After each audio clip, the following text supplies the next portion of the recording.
そうだ、味方だぜ。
and welcome everyone to D6, where I, RCM, bring together several friends from all across the internet and play a D&D live stream show. Now, as usual, we have our two wonderful sponsors that continue every single time around here, and also the wonderful people that continue to support the show. So first and foremost, the wonderful people over at the Deck of Many. In case you guys haven't known what the Deck of Many is, I've spoken about them on many different occasions. I absolutely love them. And these are RPG tabletop D&D 5e reference cards that you can use for monsters, which I love the monster ones because they're really, really pretty and beautiful, and I love them. And also conditions, weapons, NPCs, and also the Deck of Many Things, which I've been playing on my regular streams to see who pulls what cards. Fun. So, with that being said, in case you guys ever want to get your hands on these wonderful, these reference cards, or if you want to check out their Deck of Many animated spell cards, as well as several other new creations that the people over at the Deck of Many come up with every so often. If you guys haven't followed their Patreon, or if you guys haven't been following their Twitter, or just going onto their site, I really suggest you do. A lot of their stuff is absolutely beautiful and amazing. Please do go check it out. That is the deckofmany.com for your RPG reference cards, the deckofmany.com. And of course, as always, our wonderful subscribers and patrons for this stream. I cannot thank you all enough that continue to support us as individuals for the show and for the content that we are creating. And I am super excited that I will be talking about something that will be coming up, and it's all thanks to you, the patrons. That includes Philip, Warden, Ember, and X Shadow Neko X. This name is Taken, Jillian Viller, and everyone over on the Patreon, and also the wonderful subscribers here. Thank you guys so much for your continued individual support. I cannot thank you guys enough. All right, so with that being said, players, do arise, wake up. It is time for us for the rest of our announcements. Hello. Wise from your grave. Wise from your grave. Wise. Oh, no. So I had this dream I was dead for 3 weeks. Oh, Christ. Oh, yeah, that's right. It's been so long. I'm so sorry.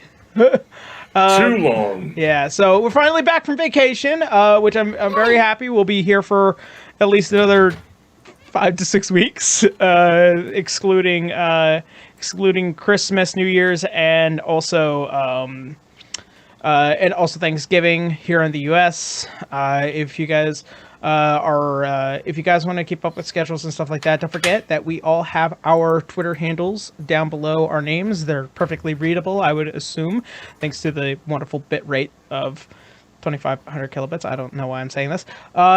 So for the first announcements, I have something really awesome that I'm going to be telling you guys, because it is something that I'm totally looking forward to. And after a little bit of outreaching and talking to some wonderful other tabletop content creators, we're going to be doing a wonderful one-shot of Nightmare of Christmas using the Dystopia Rising core book and rule set, which is just an amazing tabletop game. At some point, it was a pretty good LARP. I won't say anything past that.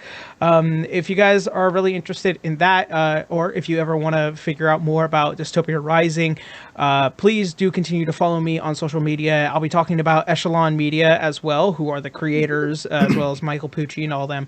It's going to be wonderful. We're going to have some wonderful guests that will be joining us. We have Monteglue from the Dungeon Master over on the Unexpectables campaign.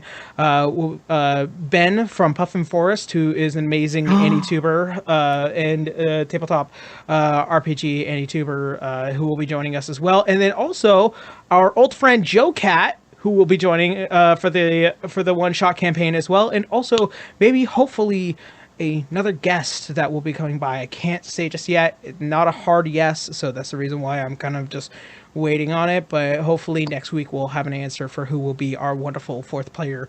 And then also maybe we'll have a couple of our players here as well that will be joining us for the one shot. It will be premiered during the Christmas and New Year's slots, because we are going to be away, hopefully spending some time with our families and stuff like that. So it will premiere here on Twitch, part 1 and part 2. Per each Sunday, and it will be premiered here on Twitch first, and then it will be a VOD over on the YouTube channel, which I really suggest all of you go check out, because that's where we're uploading our VODs as well. The second announcement, which will be my last announcement, I have my next abridging project hopefully lined up for the mid to end of this month, which is going to be Fate Zero Episode 5, a long-awaited project that is going to be done hopefully as soon as possible. I'm also going to be working with 2 of my personal friends and amazing editors as well, which is Blue Drachma VA, or Danny, who is a creator of Fate Apocryphed, and as well as my friend Quiz Guru, who has just been helping me with How to Be an Adventurer, and he just finished editing for Overlord of Bridge for the Numbskulls as well, which is just absolutely amazing to me. So if you guys are really interested in all those wonderful people, then by all means do go check them out. I love them. And so that will be it for me. So I'm going to go ahead, start with Boo. How are you now? What are your plans for the week? Well, I don't really have anything going on this week, but this week I moved, like literally down the road. So, like, my commissions aren't really open this week, but they will be next week, along with a different price change, because it's a bit more expensive. Yeah. But other than that, I just standard fare. You can see me at Boo Radley on pretty much everything, and just open for commissions every week. All right, good to know. On to the next. Bracky, how you now? What are your plans? I am Bracky, aka Bracky Sword. I'll be playing River, the Halfling Fighter. I do them live streams of video games and art at times every now and then when I feel like I can actually accomplish something. I've been doing some Dead by Daylight, and more recently I'm going to go back to finish up Digimon Hacker's Memory. We are doing a bit of a quote-unquote Nuzlocke kind of deal, so it's not death penalty, but I'm going to be limiting the Digimon I can get. So with that game, I can end up getting fucked, but it's going to be fun. I don't have any commissions open, but I do have the Patreon if you want to support my work, which I am currently trying to get back into doing the whole art stuff. Speaking of art stuff, for the hashtag D6DR, you can use it on Twitter if you want to share any art piece or collaboration for the community, which you saw, if it can be seen in the slideshow before the stream and during the break and after. Yeah. Remember, in Twitter with hashtag D6DR, or you can tag one of us. Yeah. Awesome. Good to know. Caitlin, how you now? What are your plans this week? Hello. Hello. I'm Caitlin C37. You can find me on Twitch and Twitter at Caitlin C37. I paint a lot. Commissions are currently closed. I should hopefully have them back open by the end of the week. I'm hoping. But that's all I do. I paint a lot. So you can watch me doing that.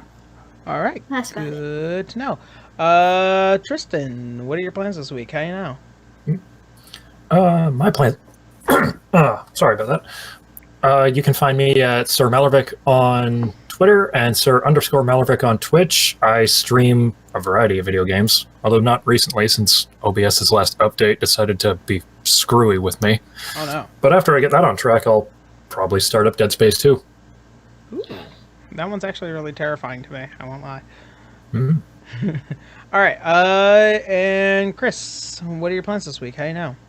Being very spread thin. Hi, you can find me at twitch.tv/Zito, where I have a multitude of indie games like Monster Sanctuary, Disc Creatures, and also Outer Worlds. I've been getting into those. People keep asking me to keep doing them, so I guess I'm long playing for a little bit. At least those 3 games anyway, until something else comes out. You can also find me posting stuff up on DM's Guild. I put up the Baphomet for Halloween. Moving on to my next big thing. Also, well, I guess one more shill. The only other shill I got is I'm working towards doing a Patreon for homebrew stuff. It's not complete yet. When it's done, you will see it on my Twitter. Yeah, I was seeing something about that. I was really looking forward to it. All right. You can get more stuff that Bracky will yell at, but I'll still give to him. Yeah. All right. Hey, Bracky, do you want to be playable mimics? Do you? Oh, Corporate Do you want mandated to fun. have the mechanics of being able to have a character also piggyback on you and you could tag team? No, of course you don't. Of course he doesn't. That'd be fun. All right. so many. Corporate mandated fun. I'll tell you a last story of a mimic Fun is later. mandatory. All right, and last but not least, our wonderful friend Terrence. How you now, and what are your plans this week? Time zones are weird. I was gonna say that because daylight saving time is not a fun one, and also assuming that because you're in Australia right now, that is also equally as difficult. That is, I completely forgot that daylight savings time was a thing. I was like, huh.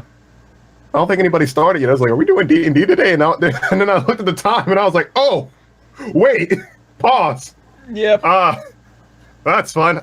In terms of announcements, I've just been really busy voice acting and doing a bunch of other stuff.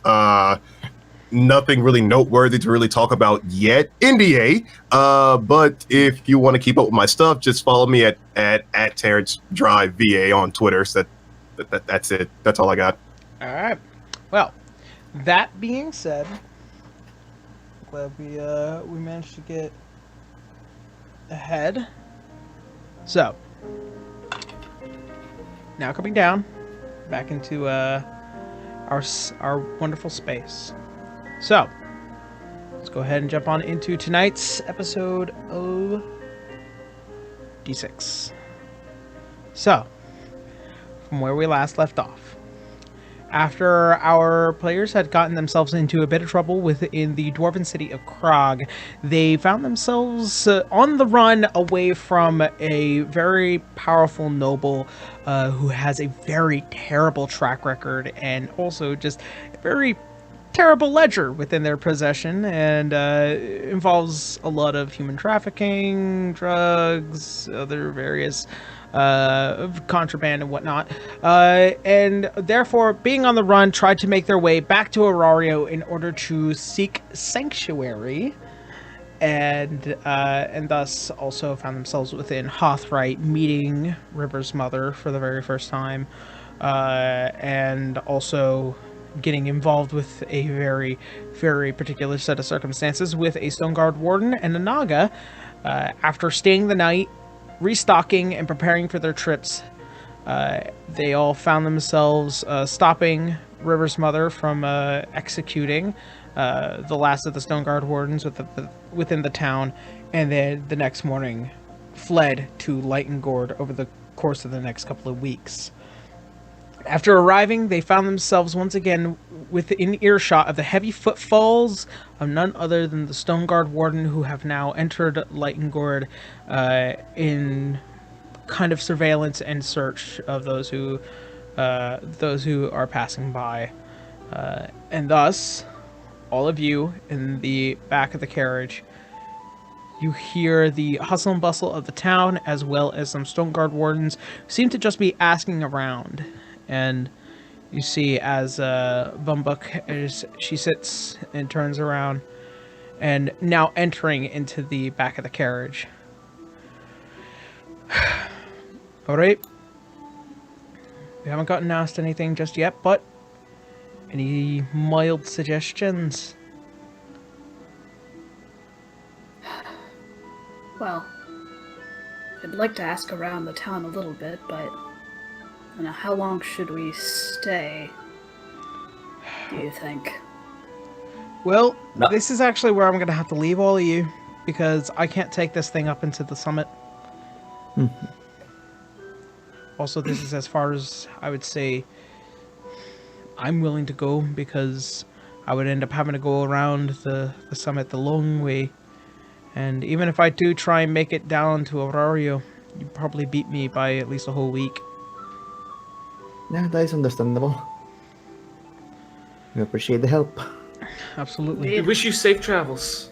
Absolutely, but you got trouble. A couple of Stone Guard Wardens out walking around town. Ah, we can take care of that. That'll be easy. Alright. Well, Helena extends her hand to her. she extends out her calloused hand, and she gives you a firm shake. It is the texture between each of your hands is unbelievably different. And she ends up finishing her shake, and she looks at the rest of you. All right. I hope to see all of y'all alive in Aurario, hopefully soon. Ah, of course, darling. I do owe you a shiny new cart, after all. That is true. All right. Well, best of luck, and well, try not to cause too much trouble. I hear the Lightning officers are not too keen on troublemakers. Can't promise anything. We have a tendency of getting into trouble. But I we can can tell. certainly try. I can tell. And as she walks around and she's exiting out through the back, and you hear a little bit of small talk, and it seems like some are being moved away from you guys. We need to take this chance that they are not looking at the wagon to get out. Yeah, Helena's just going to, like, very gently just move the cart on a cover to just poke out and see if there's any eyes on them, if they can just exit safely. All right. So as you peek through the town, people are obviously kind of just walking around and talking. There's a couple of official-looking individuals talking to the Stone Guard Wardens, and one of them spit towards the ground and look like they're about to start a fight until what looks to be like a commander pulling them away, and you hear a lot of barking, and eyes are beginning to turn, and what looks to be Bumbuck kind of just, gesturing out. Alright. Helena will just kind of quietly motion her hand to get out too, and she's gonna quietly start to move out. All right. Follow behind. Okay. So, as you guys make it out into the street, you guys notice that there are a number of prominent buildings. One that is the one that is parked next to the cart, or the building next to the cart, is a very long, a long and widened one with a sign that looks like it would be definitely known for its drink and tavern. What looks to be a Gordish design, as well as some suds coming out from it. There's also a building across the street from it, and then there are a number of other prominent buildings that seem to continue on towards the western area of Lightengord.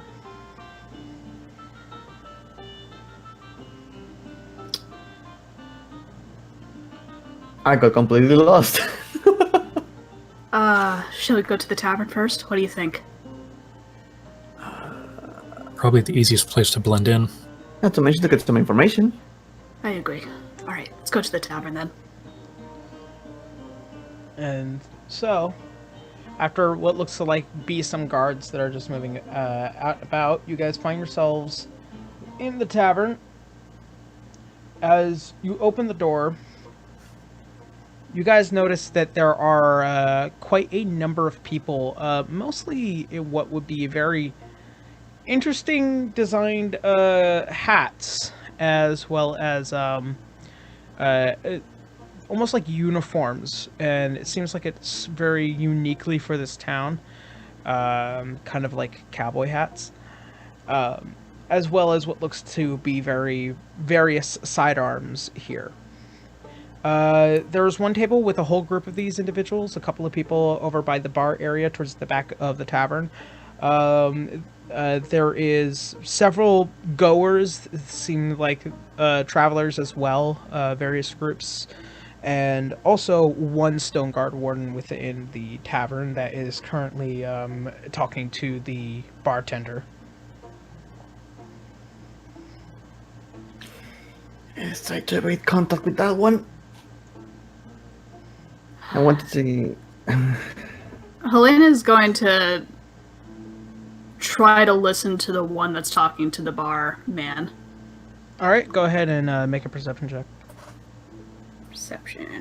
I'm trying to keep Leroy as covered as possible from any prying eyes.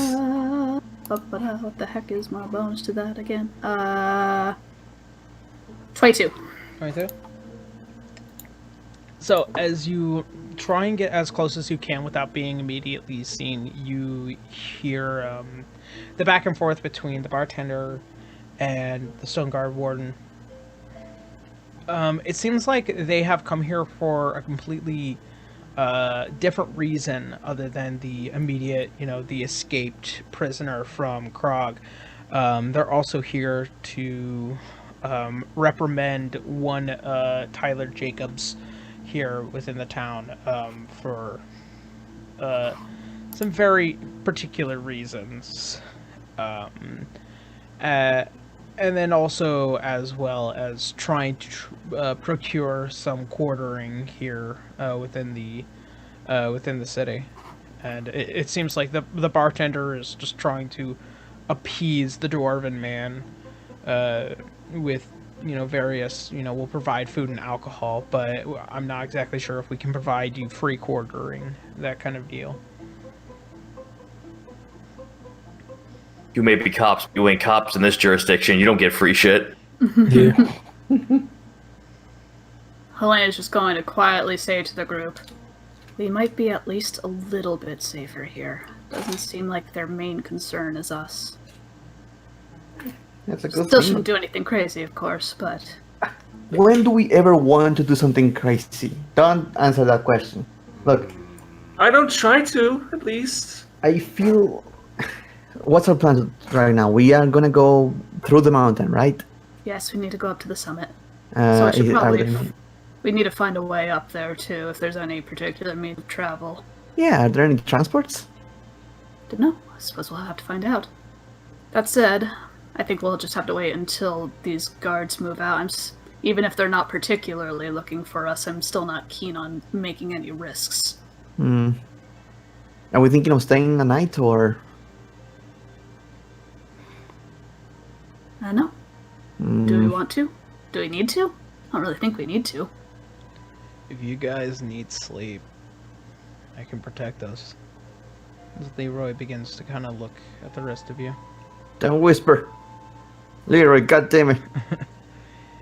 If you guys need sleep, I can help protect all of you. I don't do that anymore.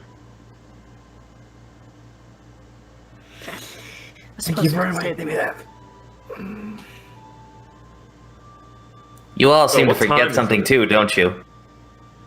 What's that? Lionel taps his book. We don't need an inn. It's true. We aren't exactly in a position to summon a tower right here. Well, not in the middle of town, of course. This is true. We could at least try to make our way up. Then, yeah, we can just look for transport and make our way there, and by the nightfall we can make the tower. I'm of the mindset that we don't stay here. This is correct. Yeah, I approve. Yeah, we do need to move as quickly as possible. Time is of the essence. Alright. For the time being, I suppose Helena will just at least wait for any of the stone guards to move so that she can start asking. Or actually, are there any other official people? Like, how do the official looking people, are they shady looking? Are they talking to any of the Stone Guard Wardens? They seem to be keeping to themselves. The table that I had described earlier, there are about 5 separate individuals. 2 of them female, 3 of them male. One looks to be of half-elven individual. As you guys are relatively all within the same distance, you can tell the details. One is of Orcish descent, a man, and then one of the females is of also Orcish descent. and one is a halfling-looking individual who seems to stand tall, and the rest are of human variant. Should we ask them? For any kind of transport, yeah. What's the fastest way to get there? Helena will kind of shrug a little bit, and she'll mosey on over to the table. All right. Pardon me. Oh yeah, Sorry howdy. One of the human man, as he turns to you, as his hat meets with your face, as he turns, it almost hits your face, and he's oh, sorry, didn't mean for that. How do you do? Very well, thank you. We're new here. We were wondering, we are trying to get up to the summit. We are trying. Do you know of any transport where we would look to find a way to get up there safely? Oh no. I mean, it's not too common. People like to travel up to the summit. The only people that end up going up and down from there are the people at the summit. If you're just trying to get through there to get through Arario, generally there is a pathway that just goes straight up the side of the mountain. You know, we don't have anyone in particular. I would probably suggest maybe some proper clothing, hopefully to keep yourselves warm. You don't want to get frostbite while you're up there. You could probably go to one of the general stores. A gold piece of, you know, a warm set of clothes might do you well. Wardrobe change for winter. Shopping! Yarrow, you did say that Helena's teacher went up the summit, right? That's where correct. he was last seen? As far as records have shown. Okay. Yeah, we need to go up the summit and then down to Arario, so... So where y'all from? Arario. Oh, we are from all around, really. Oh, okay. Woods. It looks at I'm from across the ocean. Lionel's not there. He's not going to be a part of the situation. He's the easy man to spot. I'm sticking to the shadows. You're the easy one to spot. Yes, the walking animal is a pretty fucking easy tell. Or the giant dragonborn, but... Listen, like, how about this? He has him hidden in his pocket. How about that? Or it's like... Well, all right. Please don't patronize me. You seem like a lively bunch. It's not my fault you're so small. You're compact. What was that? Well, all right. What was Well, that? I can tell y'all are a lively bunch. If you ever just need anything, you know, our office is not too far from here, and I'm pretty sure any of us officers or even the sheriff might be willing to, you know, tell a couple of trade secrets. Anyway. So you're part of the law, then? Yeah, the Lighten officers, a lot of us here, like, hi, hello, hi. And they all return back to their drink. Yeah, it's, you know, just our own little service militia here. We try not to bother anybody. We do have our own adventurers guild right down the street if you're ever looking for something to do. But, you know, we just try and keep the peace around here. Tell me, what's with all the, and she'll point to the Stone Guard Wardens. I've been seeing them around a lot lately. Is there a problem around? Oh, yeah. So, I heard, not too long ago, apparently somebody managed to break out of the Ironclad, and suddenly a whole bunch of Stone Guarders started walking up and down the main Hothrite Trail. And so we just, you know, kind of just told them to kindly either complete their business or fuck off. And, well, that's been about a few weeks now, and they still haven't done that. So, as far as things go, Tyler has been kind of just barking at their sergeant, and it's just been a whole hassle around the town, breaking up fights, you know, them getting in other people's faces, and, you know, Tyler's been getting real stressed. Okay, so we'll just mind our own business then. Yeah. Unless they decide to mind their business into yours, I if you ever have a problem with that, you can take it up with Tyler. Tyler, I assume he's over by the guild that you mentioned. Yes. The Yeah, office? he's our captain sheriff. Head of the town. Honestly, kind of like a mayor. Tries to make sure everything's fair and equal around here without causing too many problems. Oh, sounds lovely. I'll keep that in mind. Thank you so much. Absolutely. Well, I hope you have a fair travel, little lady. Tips his hat. Helena will give a small bow. And he returns back to his drink and looks to be now that Stone Guard Warden, having completed his interaction with the bartender, he's now kind of eyeing all of you. Oh, come on. All right. Well, we're not staying here then. Let's go to the general store, get our shit, and leave. Yep. Yeah, we need clothes. All right. As you guys begin to turn around, you see the door as it opens, and you see the massive hulking armor of what looks to be a very tough-looking Stone Guard Warden, and he's kind of scanning through the doorway. Yeah, just passing by. He's covering the face a little bit. Yeah. Yep, Helena is just passing through as if she owns the place. Yep. Nothing's happening. As you try to pass through, you see what looks to be a giant maul up against the door. Jen, what now? Maul. I'm so sorry. A hammer. Yeah. Oh. Forgive me, darling. I'm trying to get past. You look oddly familiar. Especially Do that I? one I don't think I've there. ever seen you before. I'd remember such a handsome face if I did. Now, to be fair, halflings can move through a medium-sized creature, so I just like, whoop, just walking. As you try and walk past, he moves the maul over and he brings it close to you. And he starts pointing it towards Canis. Are you with that lot? That I am, yes. And I believe we were on our way out. Speak your name. Roderick.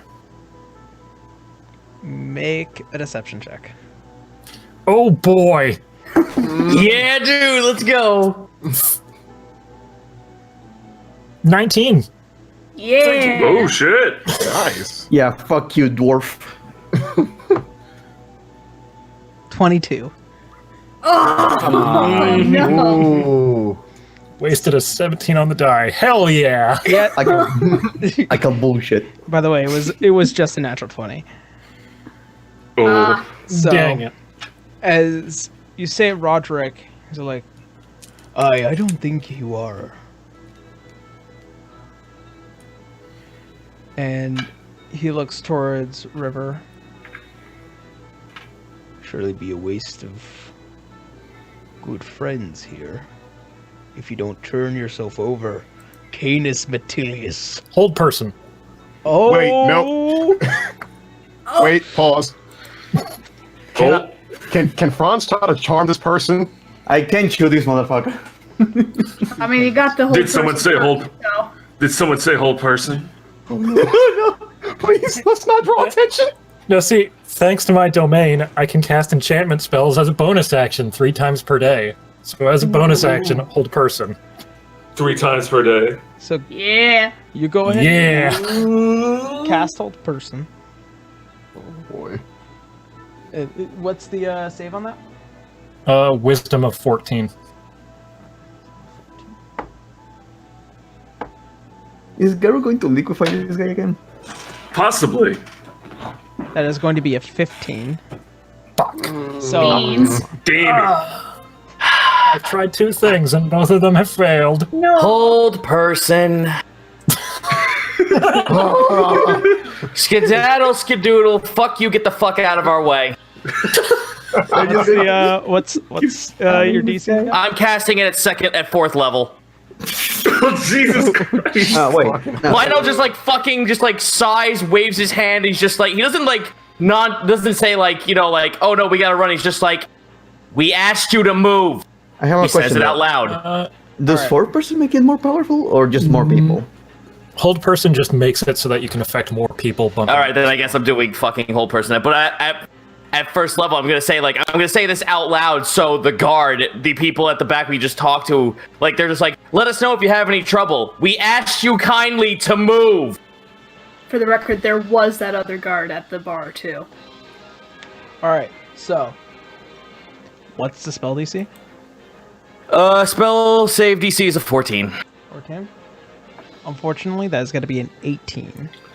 Oh, for son of a No. bitch! All right, well, I guess we're killing a guard in the middle of the fucking tree because I'm done with this. For the, Hold on. Kill. For some strange reason, as you guys tried to cast spells on him, it seems like almost as if his armor begins to slightly shimmer, as if the magic effect has a weaker state to it. Oh, motherfucker! He has I'm getting to this bitch. that. Thank you. So we have to bludgeon him What? unconscious then. Yaro, Yes. quick question. So he's like in front of the door, correct? Like completely blocking the door. That is correct. And these are all your friends here. All right. I don't know how well this armor works, but I'm gonna try to avoid combat if I can with this, seeing if I can charm him. If it doesn't work, fuck it, let's kill him. All right. However, I'm gonna give this one last before we roll for initiative. Do okay? combat, yeah. So go ahead and what's the spell DC for charm? It's only it's a wisdom save of at least a 15, and I'm casting it at a first level. Damn guards in the dumb plot armor.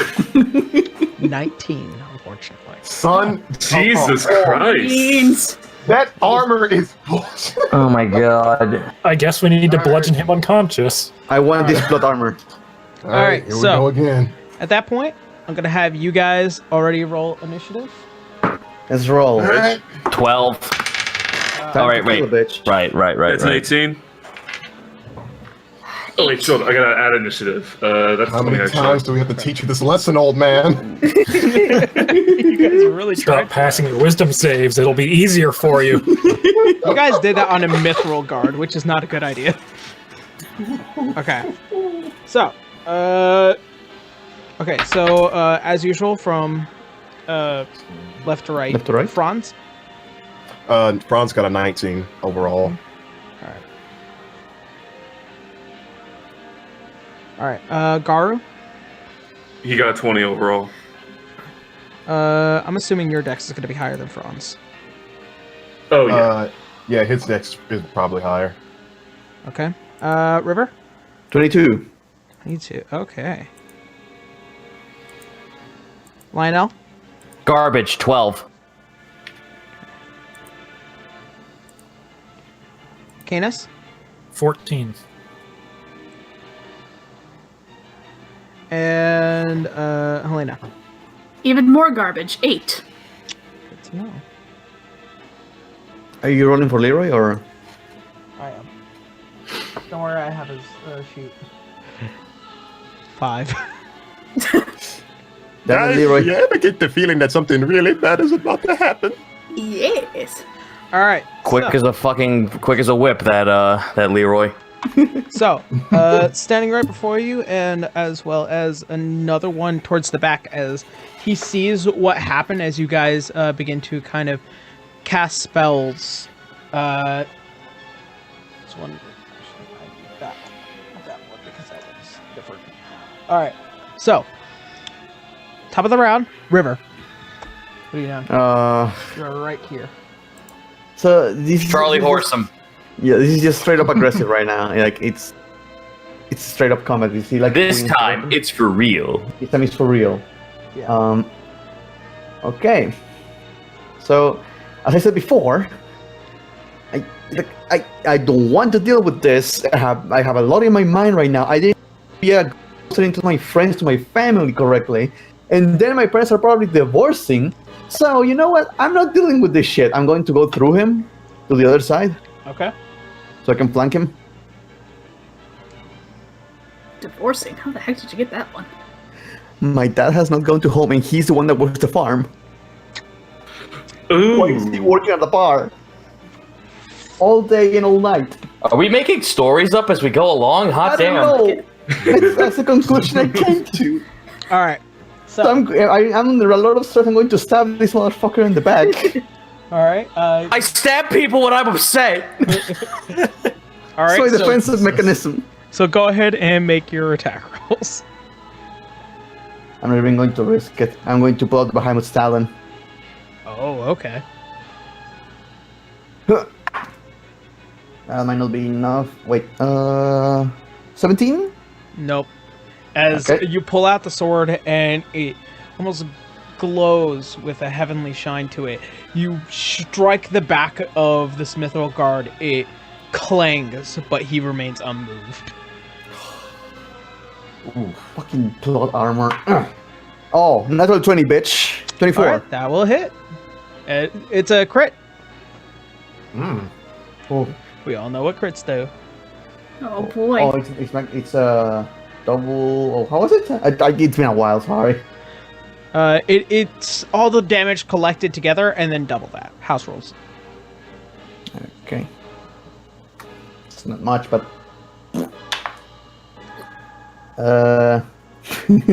My crit is a total of 11. Okay, so, trying to It's understand not a spell, man. It's 1d8. So, trying to understand the concept and the design of this very particular set of plate armor, you manage to find what looks to be a small weak point, just below the waistline, and you manage to slip Bahamut's talon right below it and strike the side, and you see he buckles a bit, but he comes back from it. I was wrong. No, 11, 12. 12. Okay, good to know. Yeah, that's right, motherfucker. Another point. That was my second attack.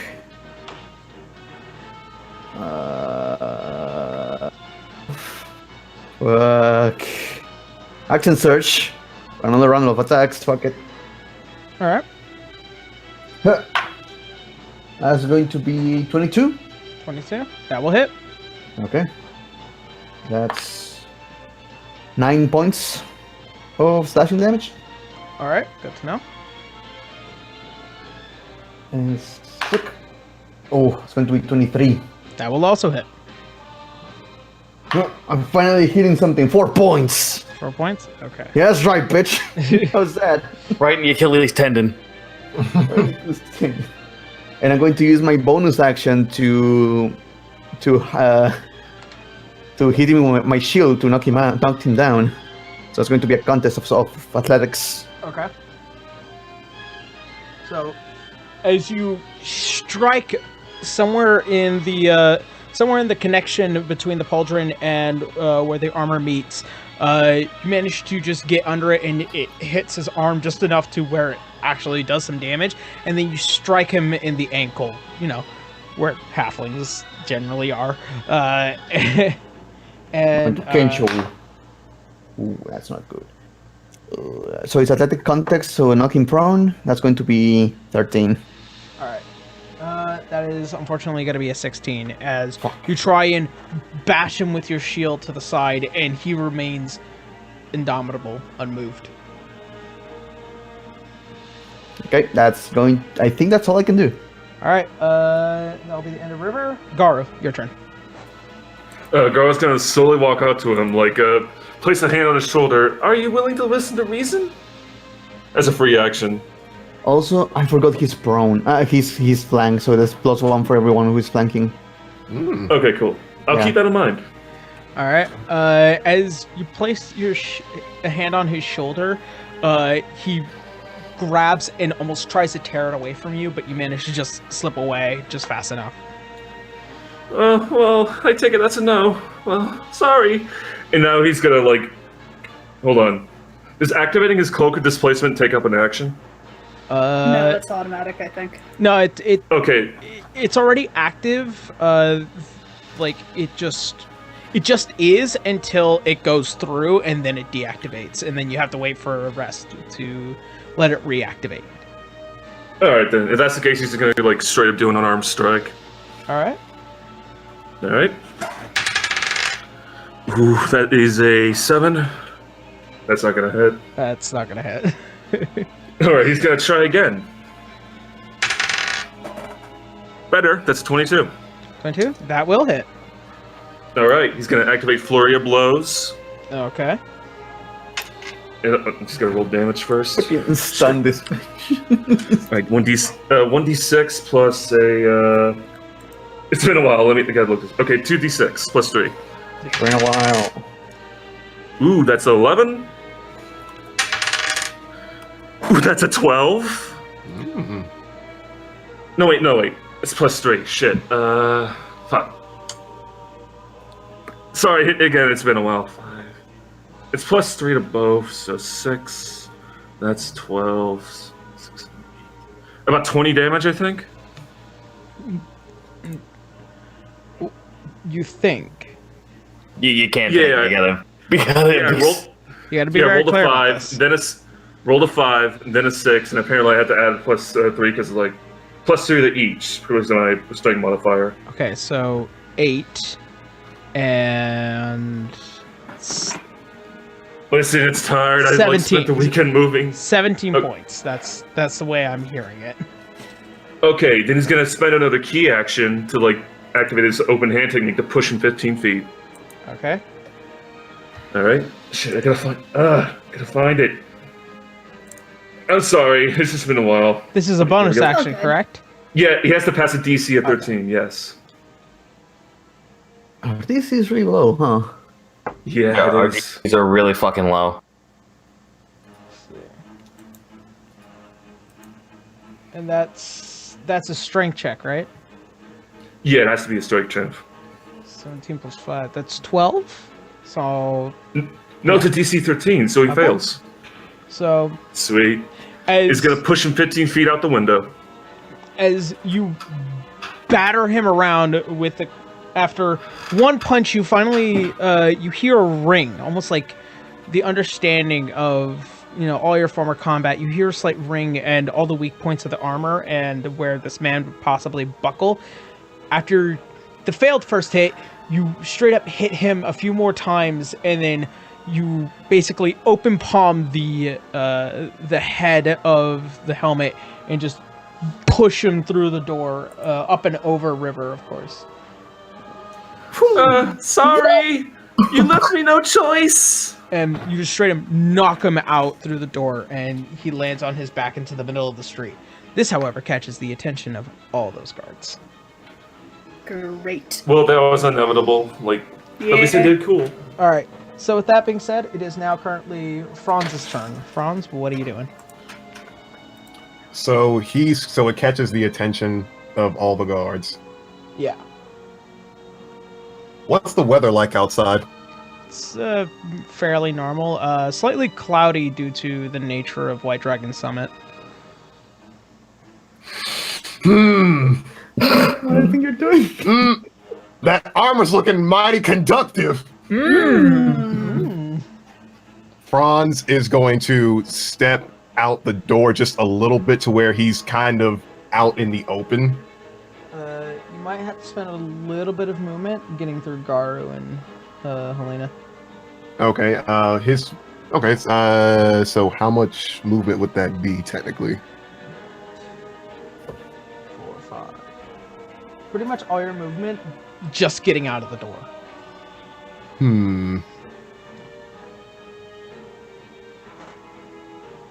Am I still able to do an action? Yeah, you still have your full action. You just moved. Okay. He's going to, at a 4th level, he is going to, call lightning. All right. And he's going to do it on the Mithril Guard that's currently prone on the ground. Okay. Assuming there is a check. There is a So, when you cast a spell, choose a point that you see under a cloud. A bolt of lightning strikes each creature within 5 feet of that point, and they must make a dexterity saving throw. A creature takes 3d10 lightning damage on a failed save, and only half as much damage on a successful one. Okay. At a 4th level, he will take exactly 5d10 worth of damage. Does he have doesn't Does he have any disadvantages? Let's see here. It's magical lightning, so. If you are outdoors, casting a spell, it gives you control over the existing one, creating a new one under such conditions.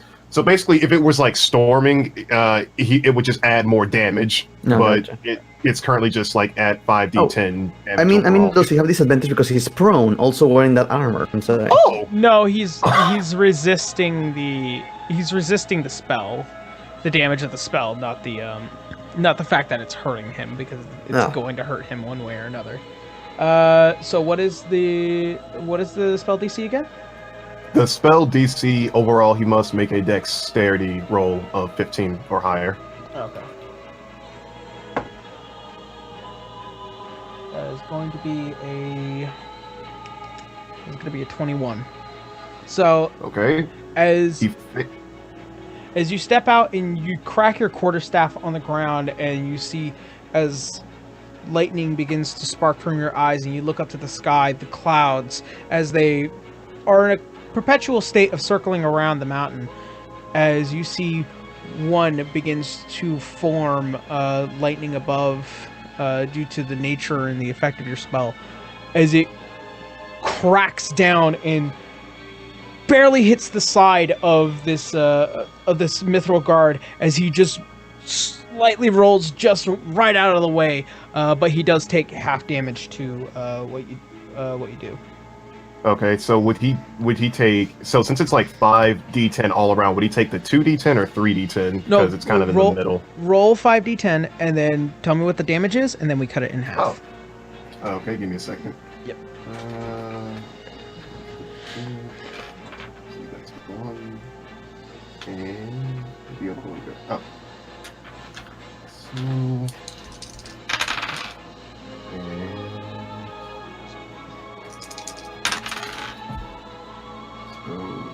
when it hit metal, Jesus, that No. would be awesome against. My one other fucking option was gonna be, hey, can we stop by a magic shop to see if there's any spells I can pick up? But rip that idea. I was gonna say, might have to bail quickly. I don't know. Yeah. Depends on They how found this goes.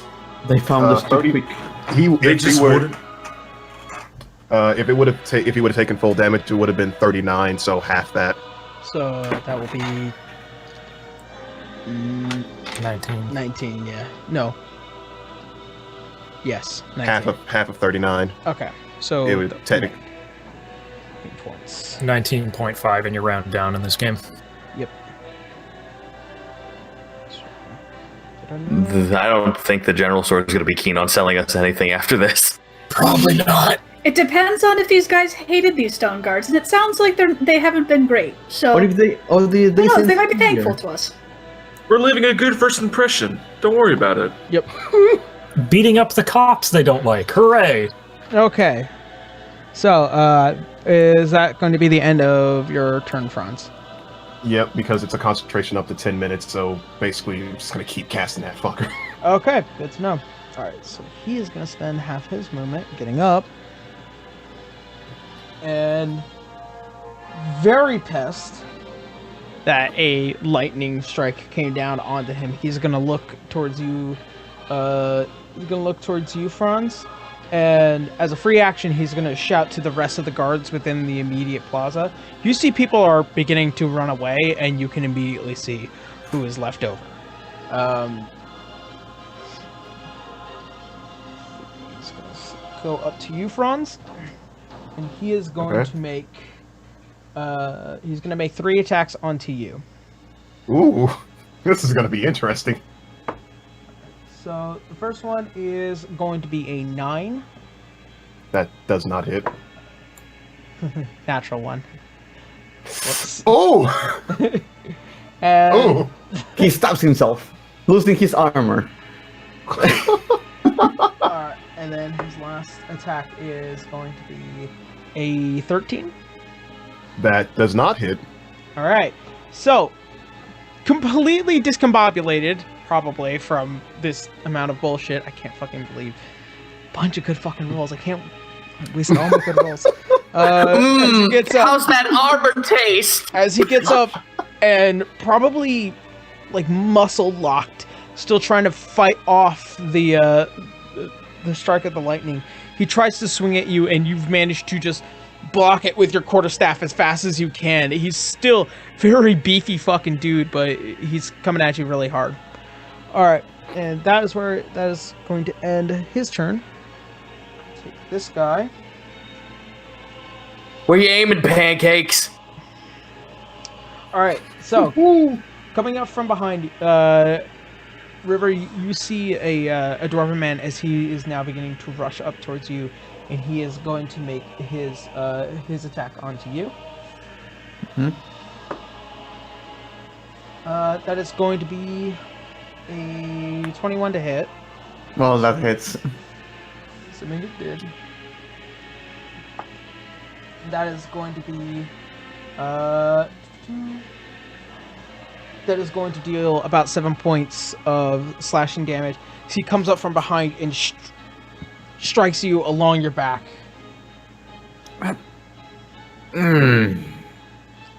Alright. River's head just turns 180 degrees like an owl and stares at him. Right. Who dares hit me? And that is going to end that guard's turn. Canis, it is now your turn. You are right here. The guard at the front of the door is still prone, right? No, he is standing next to Franz at this point. I don't think you were able to see that from your perspective. No, everyone is in the way. Why is he not knowing the D&D Beyond bar yet? Oh, what? The D&D Beyond bar with the characters. I think we always go through this. I'm never on there. Yeah. She's hiding. I'm hiding. I swear. Is this foreshadowing? Well, with that plus 10 stealth. Plus, yes. Plus, yes.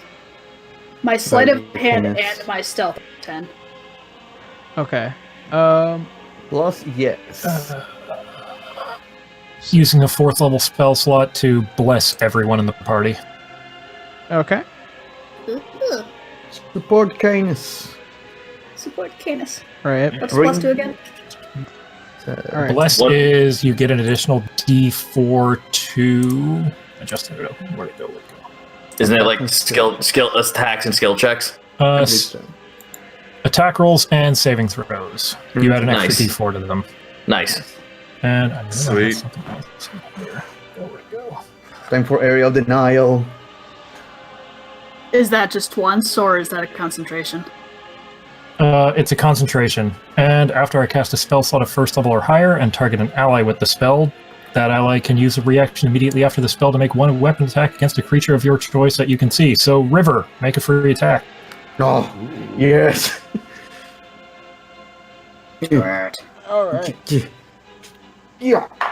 I'm gonna bite his legs! Okay, so that's technically 15 plus the bless.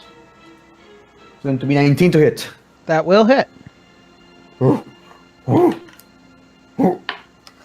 6 points of slashing damage.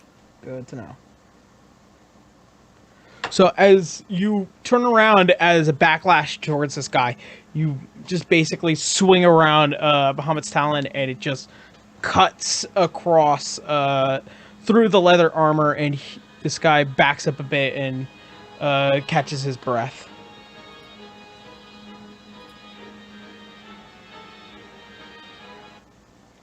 All right. So is that Canis' turn? Yeah, he's got nothing else I can do. All right. So.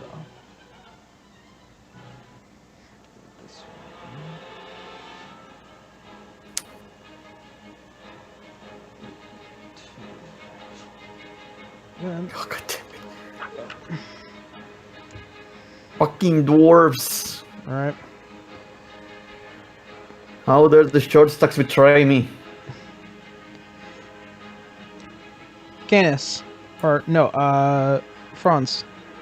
I Yes. need you to make a wisdom saving throw. Oh boy. What the This will shit? be fun.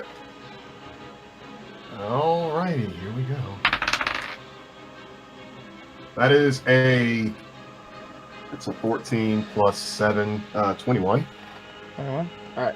So, as what looks to be this blue-cladded dwarf, still heavily armored, as he walks over and he begins an incantation, you feel yourself begin to tighten up a bit, and just with a little bit of will and force, you manage to break whatever the incantation was. But it felt like you were about to be held up. Oh. That's the third failed hold a person roll. It always comes in threes. Kill the enchanter! Kill the enchanter! Yep. Going for it. All right. So with that, will be his turn. Lionel, it is now your turn. You are right here. Where's the guy who attacked inside the bar in relative to me?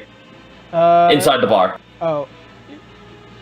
The guy that attacked you guys at first? No.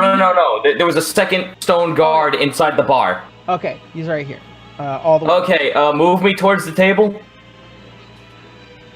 All right. No, not towards him, away from him, the one on the other side. Oh, okay. Get you that far away. Okay, I'm Which not is sure. I have table. God damn it! I have table things that came with the set. I didn't. I think was that. where that entire conga line was. I was trying to walk to the other side of it, like not to the left, but to the right. This way. Yes, Okay. like that. What's that black bar that's right there? That your hands over. Oh, I think that's a wall. here. Yeah. Yeah. That's where a bunch of tables are. Yeah, I want to be right there. I want to be get right there. Yep. All right. All right, and Jackoff, who's in the bar with us, he's wearing plate armor, isn't he? He does seem to be wearing plate. Yeah. Good, excellent. Casting chromatic orb, lightning. Okay. Nice. So I'm that Third level. third level. That's an attack that hits, or is that a ranged attack? It's an attack to hit, so I get a +6 to hit. Okay, so you have to roll. I have to roll to hit him. Okay, go ahead. Are you going to disintegrate this bastard? 17, 18, 19, 20, 21, 22, 23 to hit. That will hit. So, All right, This here comes poor man. lightning damage. so as you manage to just scrawl up the side of a table and you see the other Stone Guard Warden, you look over and just within your hands, blue lightning begins to appear within your hands. It's beautiful. It's been a while. And, and it just flies and almost like attracted. You see the arcs of electricity reach out and begin to like one of those electric balls. When you put your fingers on it, it begins to arc and touch him as if it's being attached. Awesome. So before it goes off, I'm gonna have it activate like a sticky bomb. Cut the crap. Your hair's going zippity zap. So and several sparks of lightning as they begin to arc all throughout the tavern and hitting the stone floor and several parts of the wood. You see this guy basically convulsing in place. So what's the damage? It's going to be a 5d8. I'm going to roll it real quick. So 7 and 4 on my first 2 die. Good to know. 7, 4. 6, 3. 6, 3. So 20. And last one. Do you believe in magic? 8. Okay, so 28. 28. Oh wait, plus. Oh, no, just straight 28. I didn't add anything else. It's just 28 lightning damage. Just imagine every single time is Lionel with the chromatic orb guiding moonlight. Yeah, Lionel just like fucking just sauntered on over to the table, jumped on top of it, took a swig of whatever ale is on the table, and just threw a lightning bolt at this man. All right, and as beginning to lean back, manages to just barely crunch themselves back up, and now has burning eyes past the helm towards you, Lionel. Lionel flips him the bird. Okay, good to know. Jesus. Did you just drink vinegar? All right. Oh, please! No, Lionel says this out loud. Oh, please! Do something. Make my day. So, Make my fucking millennia. right back outside. This one. 5. Right about there. Keeping that distance. This one's going to pull out his bow, and he's going to... Let's see.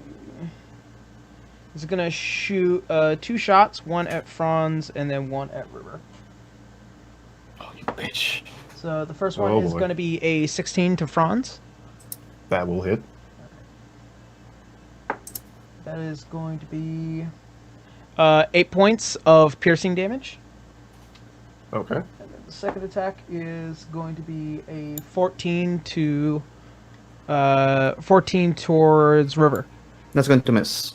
All right. So as this one pulls back, you manage to just pull your shield right over, and boom, you hear it as it connects and lays in, almost cracking the other side of your shield. All right. That. This guy's good.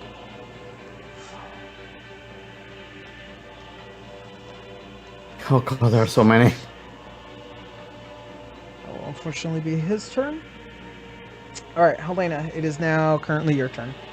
Alright. I got a couple questions. Yes. How's the local law enforcement looking right now at all this? They are about to get up, and they are starting to pull out their pieces.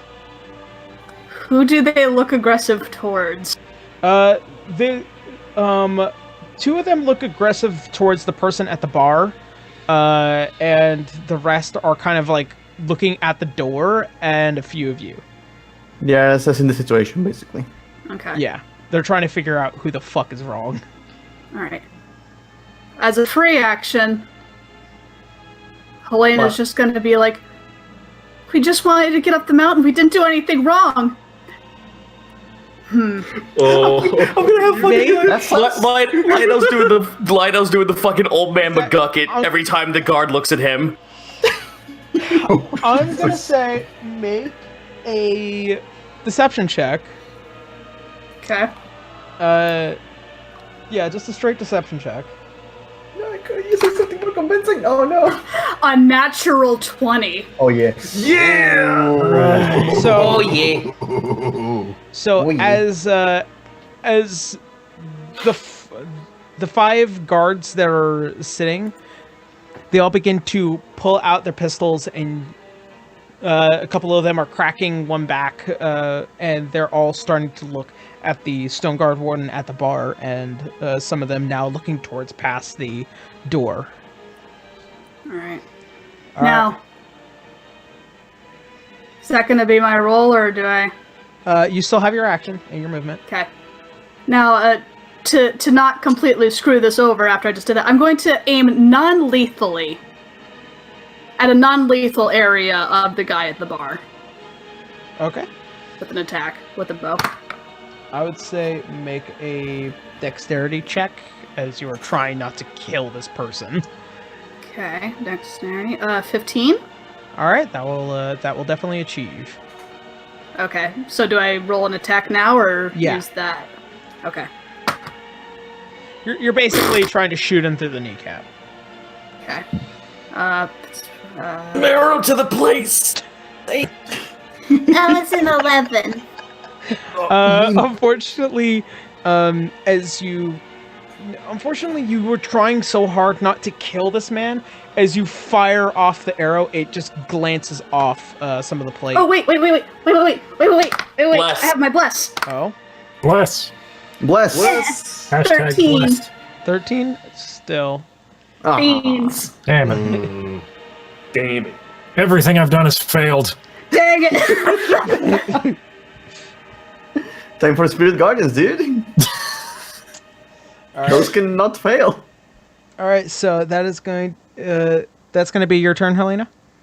Yep. All right, so we're going to move on to Actually, bonus action hide under a table. make a stealth check with disadvantage With disadvantage, that's fine. because you very much are you are very much in a situation where people know where you are. 15. You see one table and you take the opportunity to dodge roll under it and Get your own damn spot. You're on top of it. I'm under it. Make a share. I'm gonna say that's what's happening. All right. Yeah, it's official. That's your guys' roleplay. That will be the end of Helena. It is now this guy's turn. Oh god, this is just one round.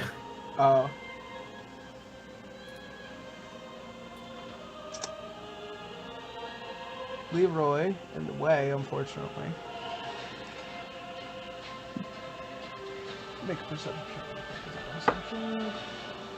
Alright, so as this warden begins to walk over, he notices the description of none other than the prisoner that had escaped.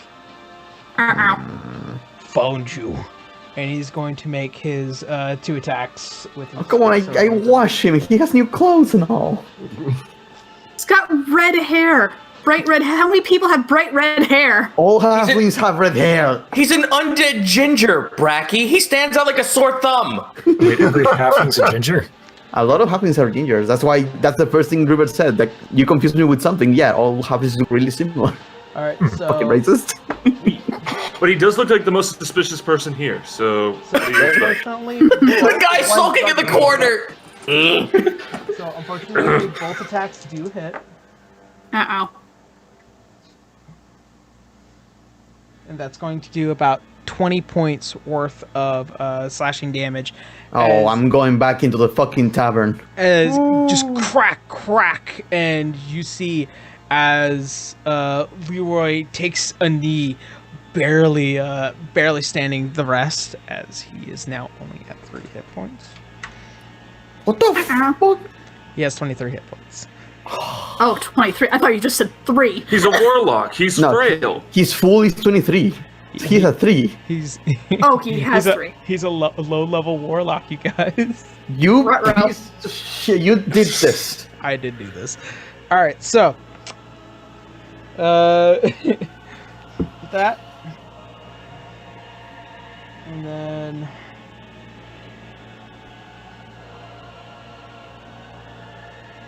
Say, where's my circle thing?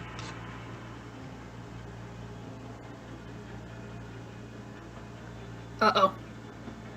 What the fuck is this now? Oh boy. What is he up to? So, Is this a ball of fire? So as this individual begins to stand tall, he looks out towards the door. He notices the other troops, and he begins to do a rally. And as he begins to shout some words of inspiration, "We must catch the prisoners!" And you begin to hear the other two dwarves outside the door. Ho! Ho! And so they have advantage on their next attack that turn. Oh, fuck you. Fuck. Oh, boy. Oh no. It is now currently Leroy's turn. You know, I always felt right about hating dwarves. Fuck them. I hate dwarves. They're funky, they suck little shit. footballs. Yeah, I wish to punt them like 30 yards away in a fucking football field. It can be done. Is there any way for Leroy to hide, become invisible, something? Alright, so as he gets up, he stands up and he holds his hand open, and you see the long black blade that you guys have seen before. My turn. He's gonna make his attack. Which is...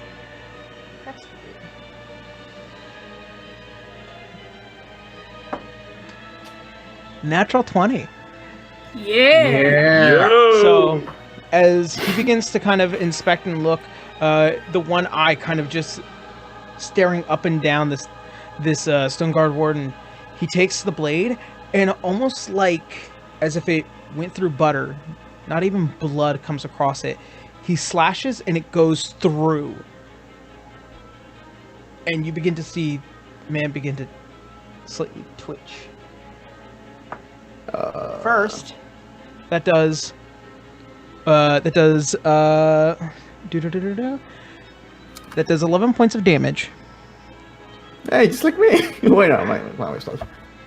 However, as the blade finishes passing through, you almost see like the body becomes slightly bony and withered, and almost Leroy kind of standing back a little bit taller, and the two former slashes that had entered the body now begin to tightly close up very quickly.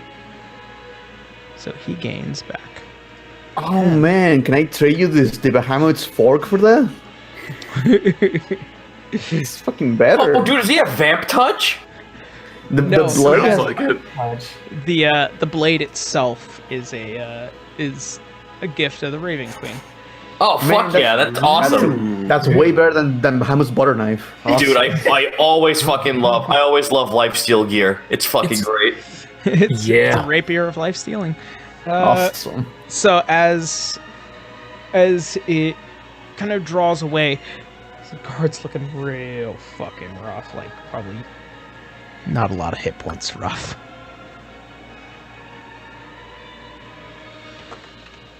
All right, and that will be the end of Leroy's turn. So this guy's turn, That's another one. Oh, god damn it! and he's gonna make his 2 shots onto Franz and River. Don't whine, boy. Bracky. You wanted a battle. You're getting a battle. The first one is 13 onto Franz. That does not hit. All right. So you just stepping to the side, it hits and it cracks against the backside of the stone wall. Bracky, that is also a 13, which I'm assuming Miss. is also a miss. And kind of just more formally aware now there's another archer, you pull up your shield once again and it lands directly on it. All right. And that is going to be the end of round 1. At this point, the small Lighten officer militia is now attentive.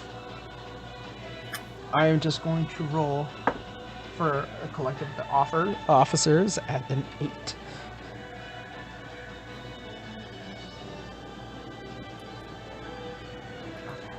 Okay, so has anyone ever seen the Ralph Bashki Lord of the Rings? Is that the No. animated one? Yes, the animated one. There's 2 of them, but Oh. there's one where Gandalf, like when they're in the when they're in the Bridge of Khazad-dûm, and Gandalf is like watching a bunch of like necrotic beings shooting arrows at him. He's juking and jiving through a small fucking like a little open hole in the door. That's Franz right now. I'm trying to find the gift so hard. All right. You'll find it. All right. So it is at the top of the round. River, it is currently your turn. You're facing off against this guy. Yeah. River. I'm gonna rage. Not mechanically, but Mechanically. she's going to switch weapons to her rapier, which she's more comfortable with. Okay. She's going to yell, "Canis, area of denial," and I'm going to walk Jotaro towards Dio style, just knocking towards the mage. You're approaching me. I'm going to approach him, and that guy can make an attack opportunity if he wants, but she's just giving a fuck, All right. so I can get out of the way too. That is going to be a 15 to hit.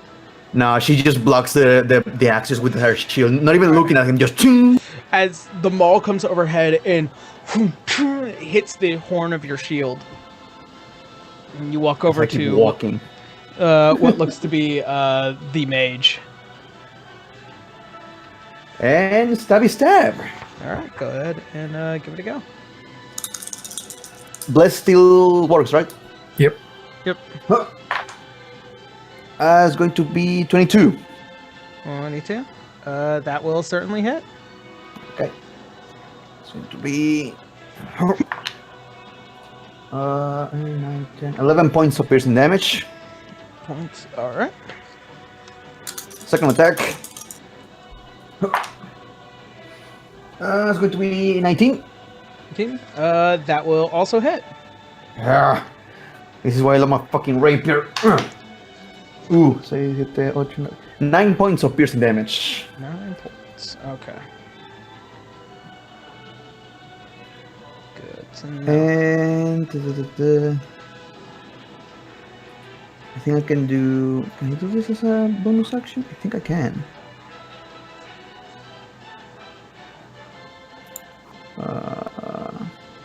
Okay.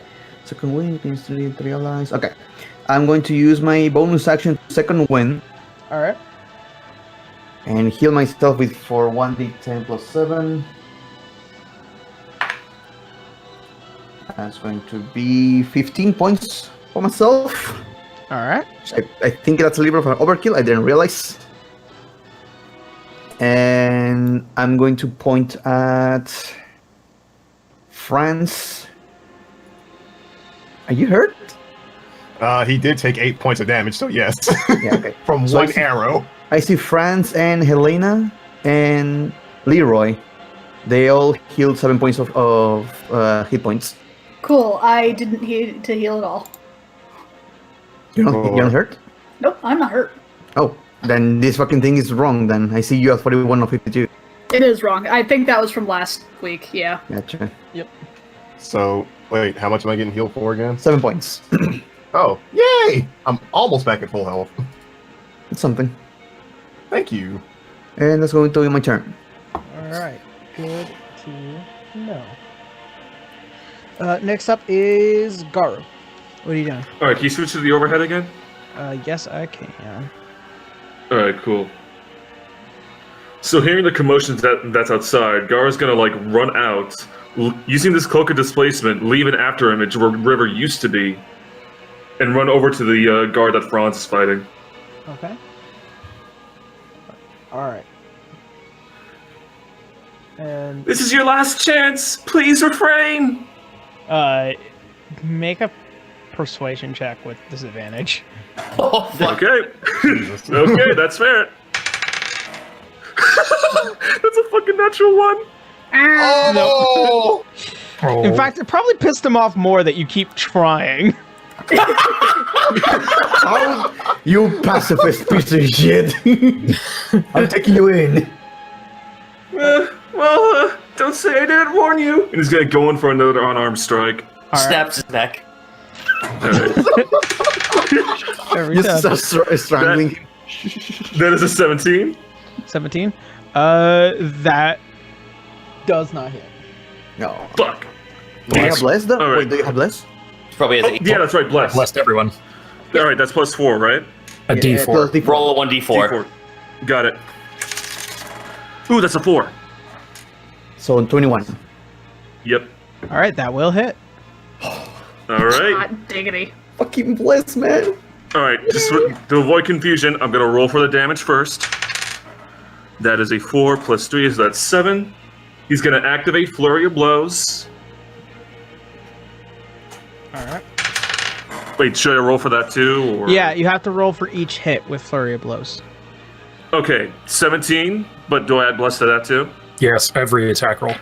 Sweet. Oh, it's everyone? Shit. Every attack roll and saving throw. That's 3 and makes it a 20. That will hit. All right, another D4, a D6. As a 2, that'll be 5 damage. All right. And he's gonna, like, hold on, gotta look this up again. He's gonna use another open hand technique to make him prone. All right. He has to pass a DC of 13. Wait, a DC Dex of 13. Good to know. That will be a 17. Okay, that's fair. Say that into the mic again, the 17? That will be a 17, yes. Okay, okay. Yeah, okay, that's fair. I did my damage. All right. So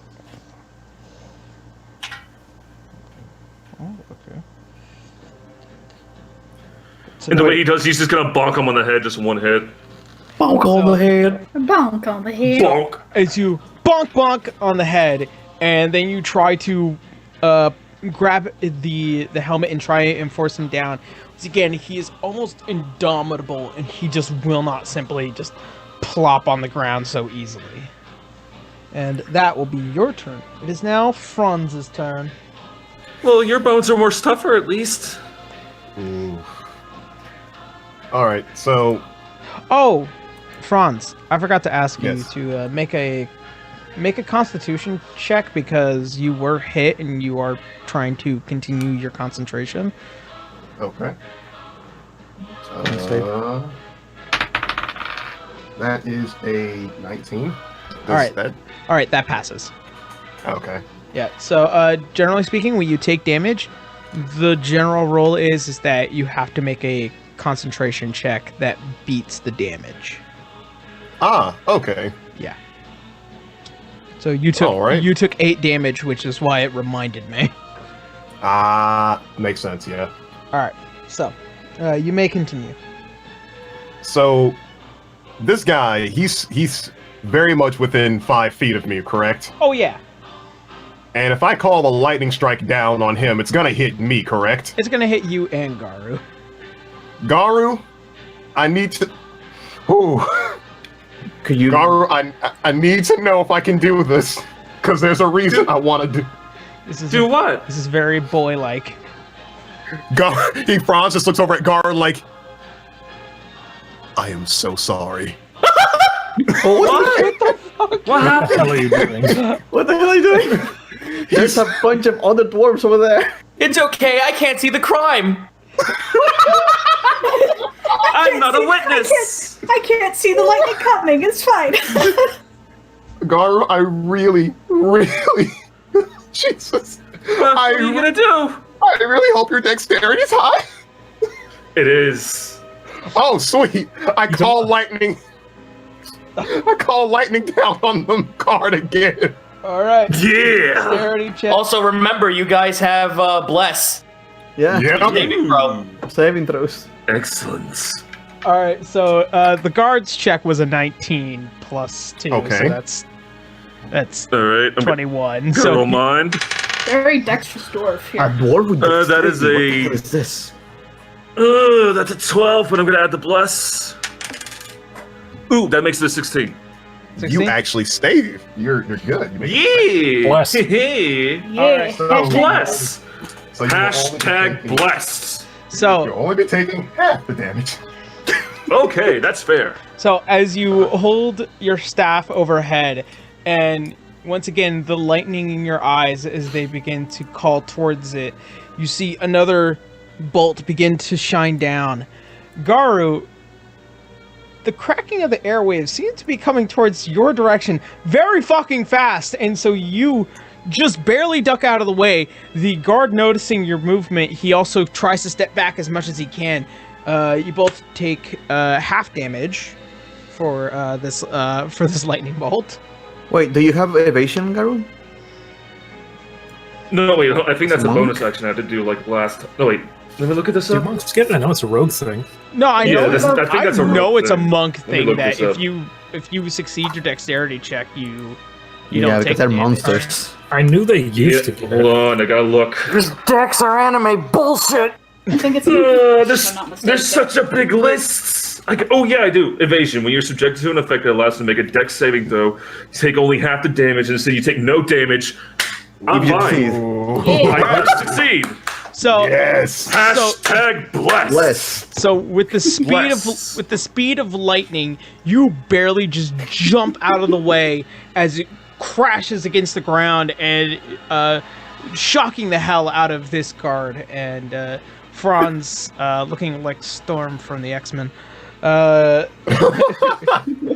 don't understand what happened. No, what Garu did was Garu got actually hit by the lightning, but he dabbed so fast it redirected off him. Using those muscle spasms. The lightning affects his muscles. He dabs automatically, and it just directs it. You guys want to see a cool move? Dabs lightning right into the dwarf's face. Oh man, I want to kill No, Tavern. deflect. That's a deflect missile, technically. Oh my god.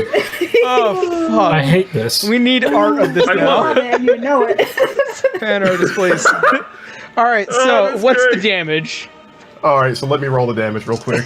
That's a lot of damage. I like to It's a believe lot that. of damage. I like to believe the dab wasn't voluntary. Like he just did it No, it because was the like- lightning hit him. Yeah, that's exactly. It was the muscle spasm affecting him. Instinct. He dabbed faster than the speed of light. 9, 10, 11. So overall, it would be 41 points of damage. So half of that. 20. 20. Okay. Fuck this guy. Oh man. Good. He's still alive? Put his armor in the bag. So he only takes, I think, 20 points of damage. Yep. No, yeah, you said 41. Oh yeah, 20 points. Yeah, because he's saved himself on the roll, so he only takes half the damage. All right. All right. Always off by 1. So is that it for us? Well, no, actually, as it's striking me too, Franz is going to hold his hand up into the sky and go absorb element Oh, that's a good combo. at a third level because it is a reaction, Oh. Okay. I've never thought and of he's this gonna before. save. He's gonna save exactly 3d6 worth of whatever damage from those 41 points. He's doing combo. Nice. He do combo. So what's the damage in total for you? So I think I actually have to make the roll. For the side. Well, wait, yeah, if if it's it's- awake as well. All right, so give me 1 second while I make my quick dexterity. saving Because throw. this can either keep you going great. or fucking kill you. True. Let's find out. How much HP does he have? Not 40, I think. Nope. I made a It's all part of the 16. gamble. 16. I made a 16 overall, 13 plus my Nice. plus 3. So I do make the save, Okay. but now there's still 20 points coming after me. So now I have to roll 3d6 of how much I absorb. Roll high. At worst, your beard is gonna get singed on fire. I become Steve Harvey once I get hit.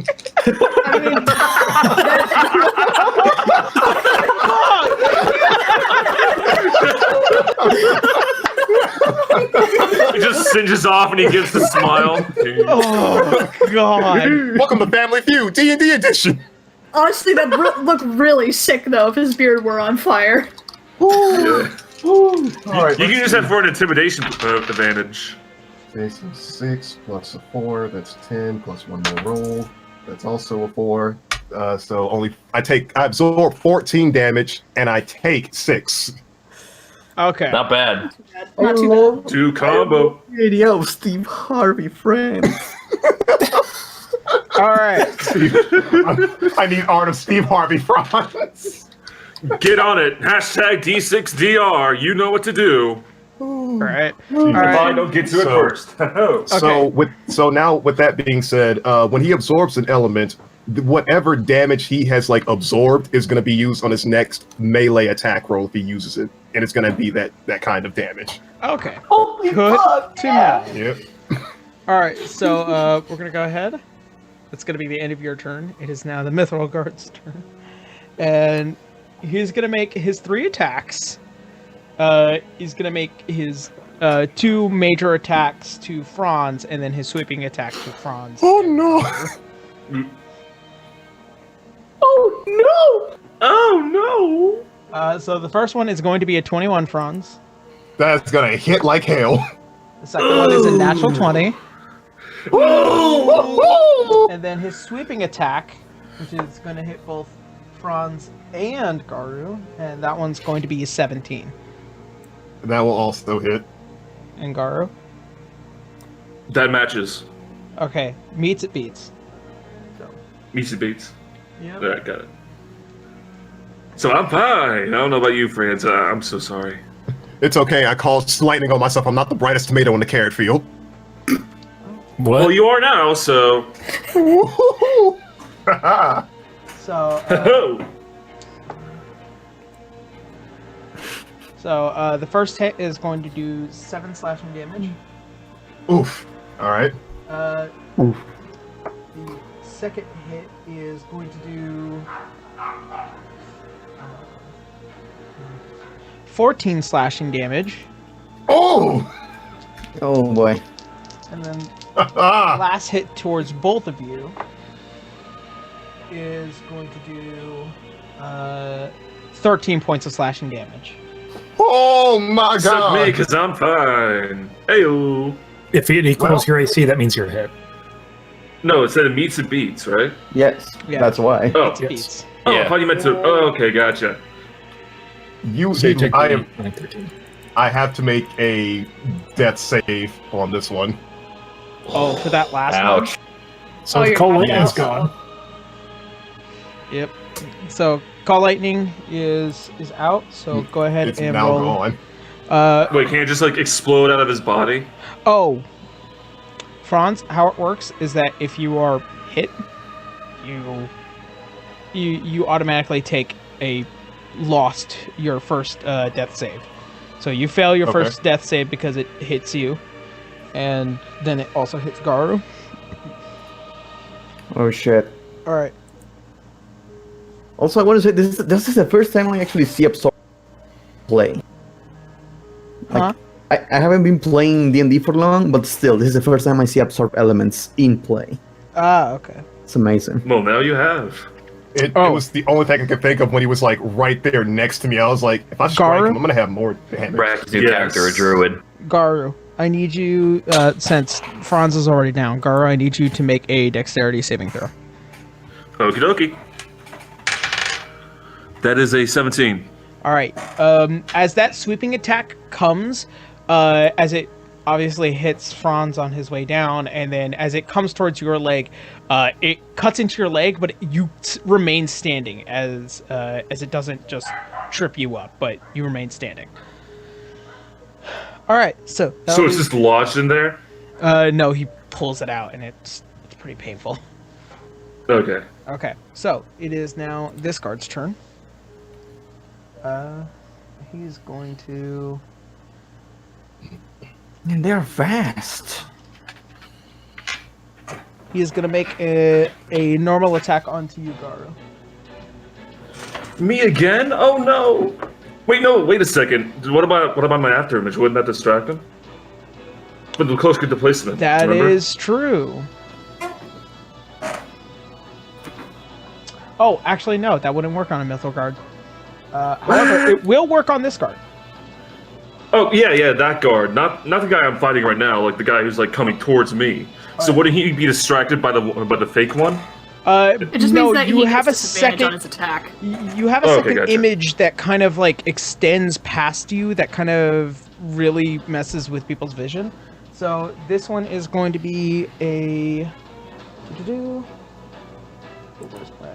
There it is. That one's going to be a 17 to hit. That matches. All right, so your focus displacement turns off, and then No, wait, no. Yeah. Oh yeah, he gets disadvantage. Never mind. that is going to be 10 points of slashing damage onto you, Guard. Okay. That will be that guy's turn. It is now Canis' turn. I just saw Franz go down. Yeah, you saw Franz go down. All right, Kind of running up following next up to a little him. bit.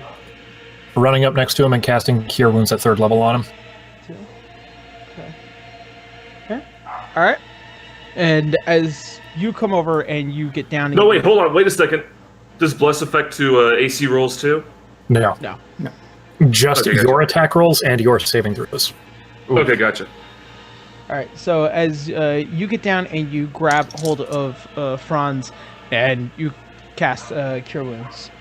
So go ahead and roll for that. Heal 17. 17. Okay. Good to know. So Franz, 17 points, and your eyes burst open, and you feel all the slashed pain in you, but they begin to kind of melt away with a warm, shining glow around you, and you begin to breathe easy again. Franz is literally like as he's opening his eyes and he's seeing I'm assuming a very bright light, the first thing out of his mouth is, I can finally see Dad again. Then he sees Cadus. Father. Daddy. Father, you're so tall. All right. You're far more pale than I remember. I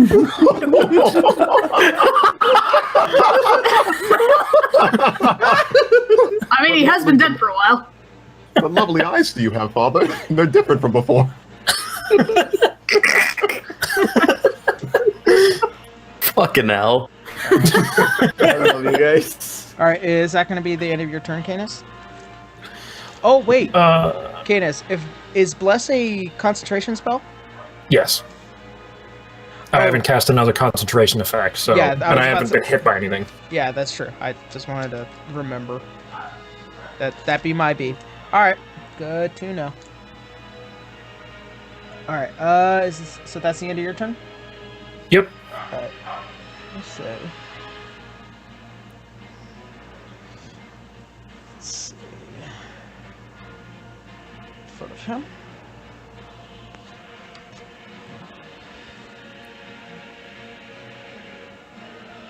That will definitely reach. Nope. Nope, it's 30 feet. This is only 15.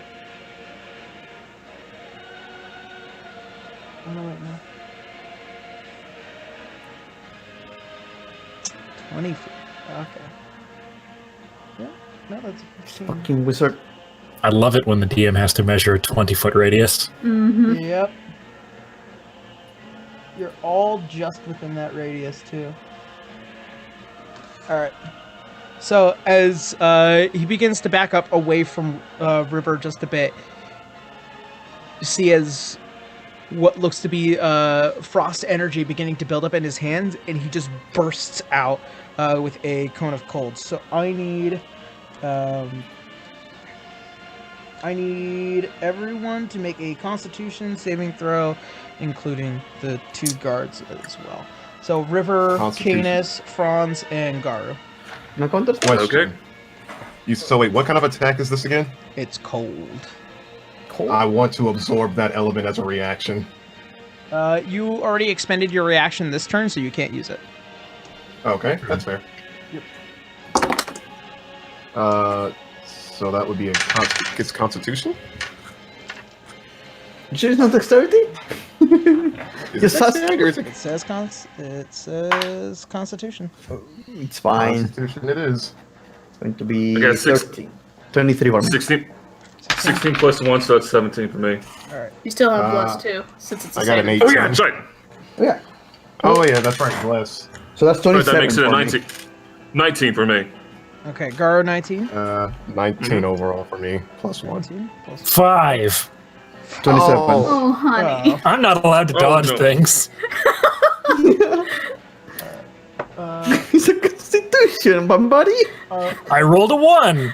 Son of a bitch. Oh no! Okay, I'm putting this on the list. I'm going to grab Bountiful Luck for time. And every time you roll a 1, I'm going to give it to you. I'm not allowed to dodge AoEs. No, apparently not. You're not allowed to dodge elements. I'm getting a Cloak of Dragonkind just to resist all that shit.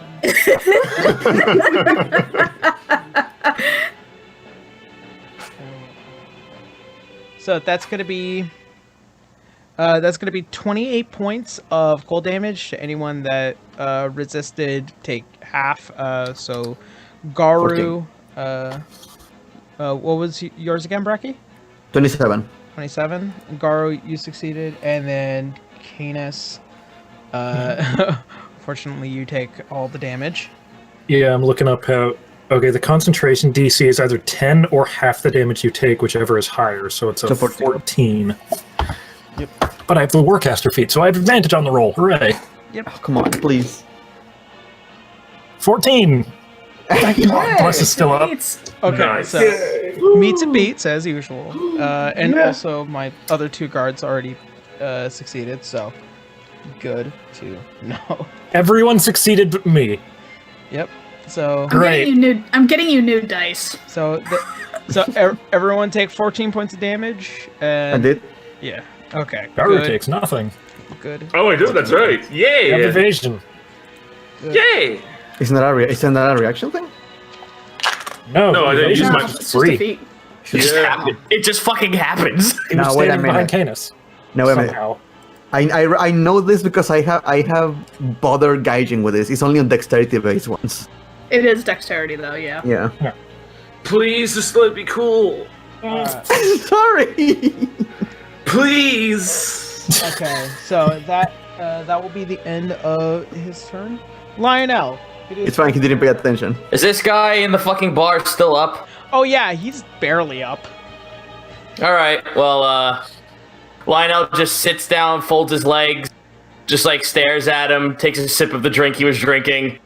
None of your dwarven sass shall suffice. Thy next wound shall require a compress of ice. Firebolt. Oh, for the sake of the argument, it automatically hits, correct? No, it does not. It is a roll to hit. Okay, roll to hit, and if it hits, let's just say it does what it does. Oh, I just wanted to set his beard on fire. Oh, truly a terrible end for a dwarf, honestly. Oh yeah, because fuck this asshole. Also, he's attacking our fucking squishy warlock who's lower level than us. He has to go. So let's see, 14, 20. 20. So, as a firebolt leaves your tiny little fingers, it cracks across the face. A majority of the beard is burnt. You can see some singe and tinge, but like a good chunk right here is gone, and half the face is on fire, and he lands on his back dead. I'm sorry, it was either us or them. Fuck these guys. Yeah. Fuck him. All right. Sounds good to know. Just Dino snaps him. Just I'm gonna stay here because I have a plan for someone who really wants this, but it's gonna be for my party members to decide. All right. Good. What are you up to? Oh, you'll have to find out next turn. Ooh. ominous. So it is now this archer's turn. Because I have a fun little spell placed into my ring. All right. So this archer is going to make his 2 attacks. One on Garu, one on Canis. Which the first one is going to be a that was going to be a 13 to Garu. It fails. Okay, and this one's for Canis. Canis, that's just going to be a 7. So Hey, quick question. If it fails on me, can I still use Deflect Missile as a reaction? no, because it accounts for damage, not for. Okay, that's fair. Alright, go on. All right. The turn it will be this guy. Just grab the bolt and throw it back at him. I believe this belongs to you. No, he just shoots him with the gun instead. Oh God. All right. A blind man shooting someone with a gun in a crowded street. Hooray. Oh, that actually gives me an idea. He shoots fucking. No. He shoots Franz in the knee. He's dead. He's This dead is again. police brutality! Okay, Canis, another guard is going to make an attack onto you. It is going to be a 19 in total, 19 hits. and that is going to do 9 points slashing damage. Ow. And that will be the end of his turn. It is now currently Helena's turn. Bless is still up. Can I see the guy next to Canis? From your perspective, no. Can I move to a spot where I can see the guy next to Canis and get a good shot at him?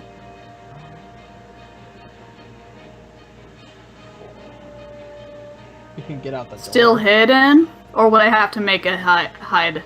Bonus action hide. You Stealth is would, not you would invisibility. unfortunately come out of stealth to do so because Yeah. you have to. I don't even need to anyway. Canis is right next to him. Okay. Sneak attack. Yeah. I was gonna say, since Cadus is next one, I still get sneak attack, so it doesn't even matter. Okay. I'm gonna hit him. All right. I assume I can't shoot at him though, right? You can shoot at him. It's a little tight, but Okay. he's right there. If I can shoot him. 25 to hit. That will hit. Okay. Nobody's hit this guard. That is. It's been a while. Okay, hold on. been a while.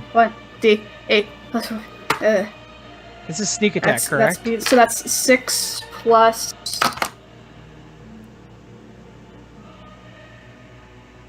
$17 damage. 17? Okay, good to know. So, as you come around the corner out of fucking nowhere, next to Canis, and you see this guard as he pulls his maul out of the way, he sees as if like that motion where somebody passes their hand and their expression change, like the vision of you not being there and suddenly you are. And an arrow just went into the side of this guy, and he's going, ah, ah, ah! And I'm assuming that is the end of your turn. That is. All right. So it is now the officer's turn. One is going to stand by here, and the one that you had met earlier is like, "Pardon me, little lady, we got to break this up." And he's gonna come through the door, trying to battle his way through, and he's going to hold this main guard at gunpoint. This one's going to hold the other one at gunpoint. And then this one is going to make his way out. You fool! Those are ranged weapons. Yep. And You have disadvantage. It's all At for point- at intimidation, point blank- trust me. at point blank, why is it doing that? Be careful with your words, motherfucker. This can come back and bite you in the ass. Alright, and Do go on.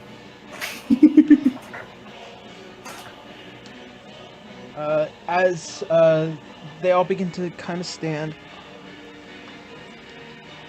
you guys begin to hear a whistle from one of the Lighten officers. And suddenly you begin to see several individuals who had already been alerted that there is a fight in the main plaza going on. You see a couple of others now, after checking on civilians, begin to make their way towards the plaza.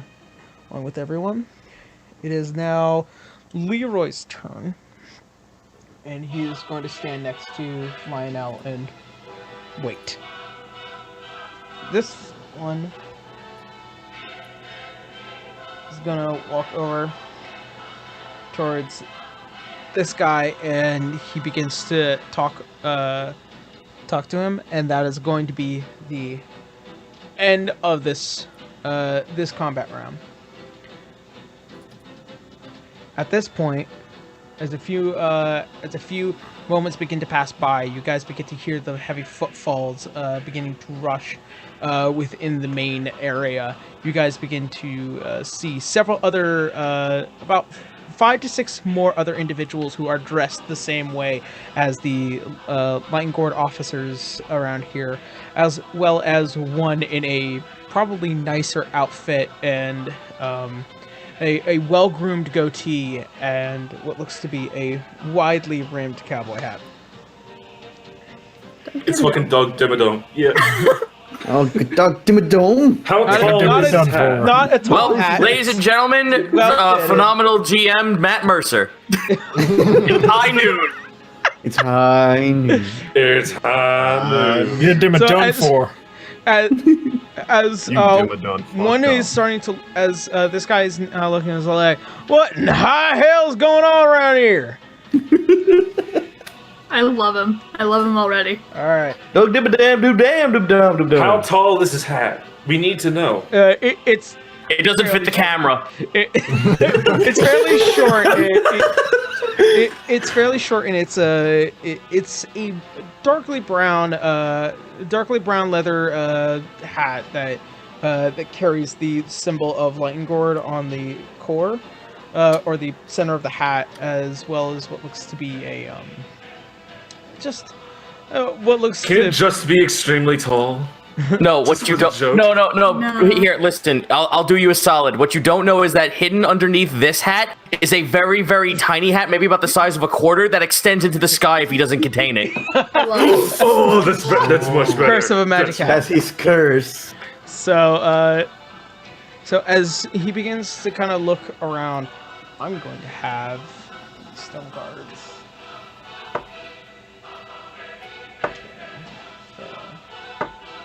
Right? What the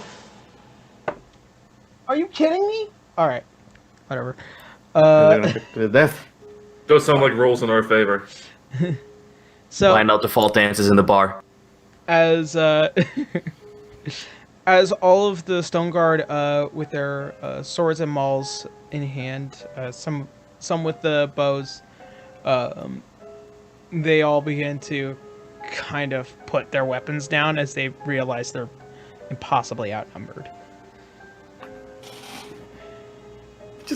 I like to imagine just everything is getting calm, just river piecing tranquility, like having time. And as things begin to calm down,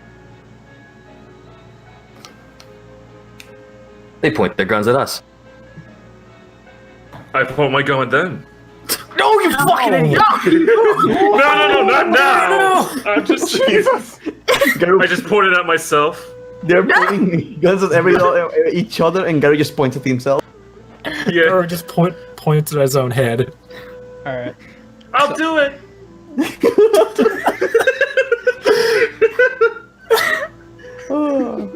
And as what looks to be the biggest man in the room are outside here.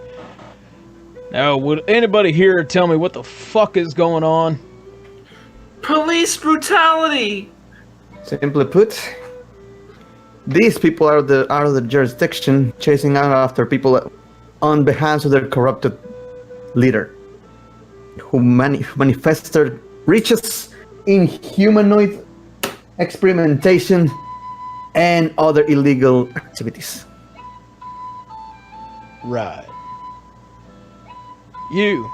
And he looks towards the big mythal guard. Now, how many times have we had this little kerfuffle going around town with all y'all? These are escaped convicts. We were travelers passing through. And Cancel spit up blood.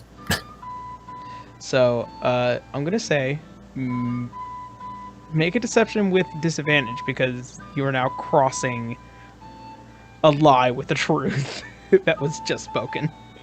Does he get any advantage because I rolled so good with my deception earlier? New guy, unfortunately. Would I? Well, the first die is 19 and the other's a 17. Hell yeah. Yeah! Yeah! So 19 deception. Now, see, that one's probably a bit more reasonable. Sorry, lass, I just... Too much.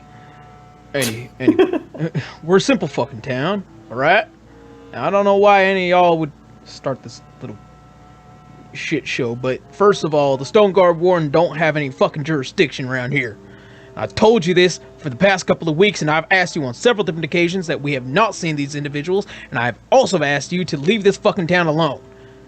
Now, for the last goddamn fucking time, before I have to say fuck ever again, get the fuck out of my town! And as he begins to kind of look around and stare,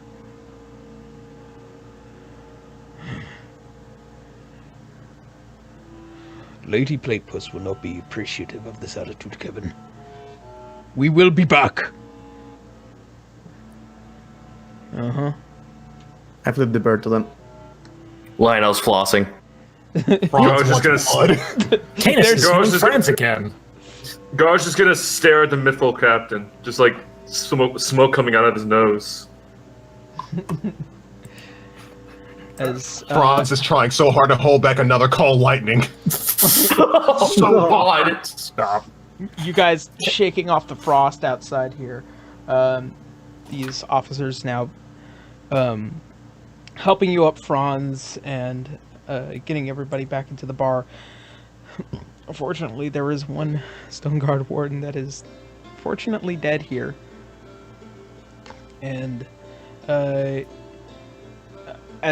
after about maybe 30 minutes or so, you begin to see some of the Stone Guard Warden finally beginning to just pack up and hop on their boars and begin to trot back towards the east side. And probably within the next couple of hours, they are no longer within sight.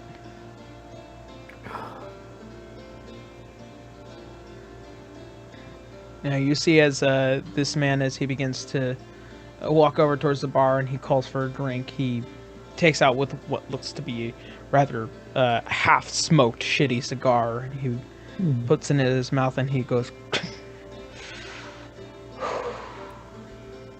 "Hot damn." He looks towards the rest of you, and there's a couple of other onlookers as well.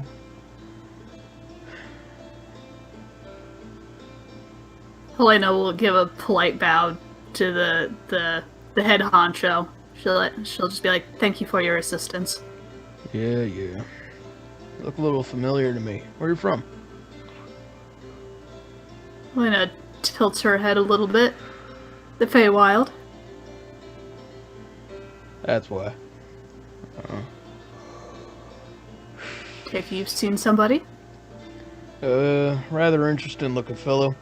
Stopped by, came around the bar here and, had a couple of drinks. Ended up talking to him for a little while before he headed up the mountain. How long ago? About a month and a half. Helena curses slightly. Yeah, it's not too often that we get your kind around here. Now, as interesting as that might be, you're probably the one I want to talk to. And he points towards Canis. Quite the mama's boy, aren't you? I take it you immediately recognized me. Who wouldn't notice him, Attilius?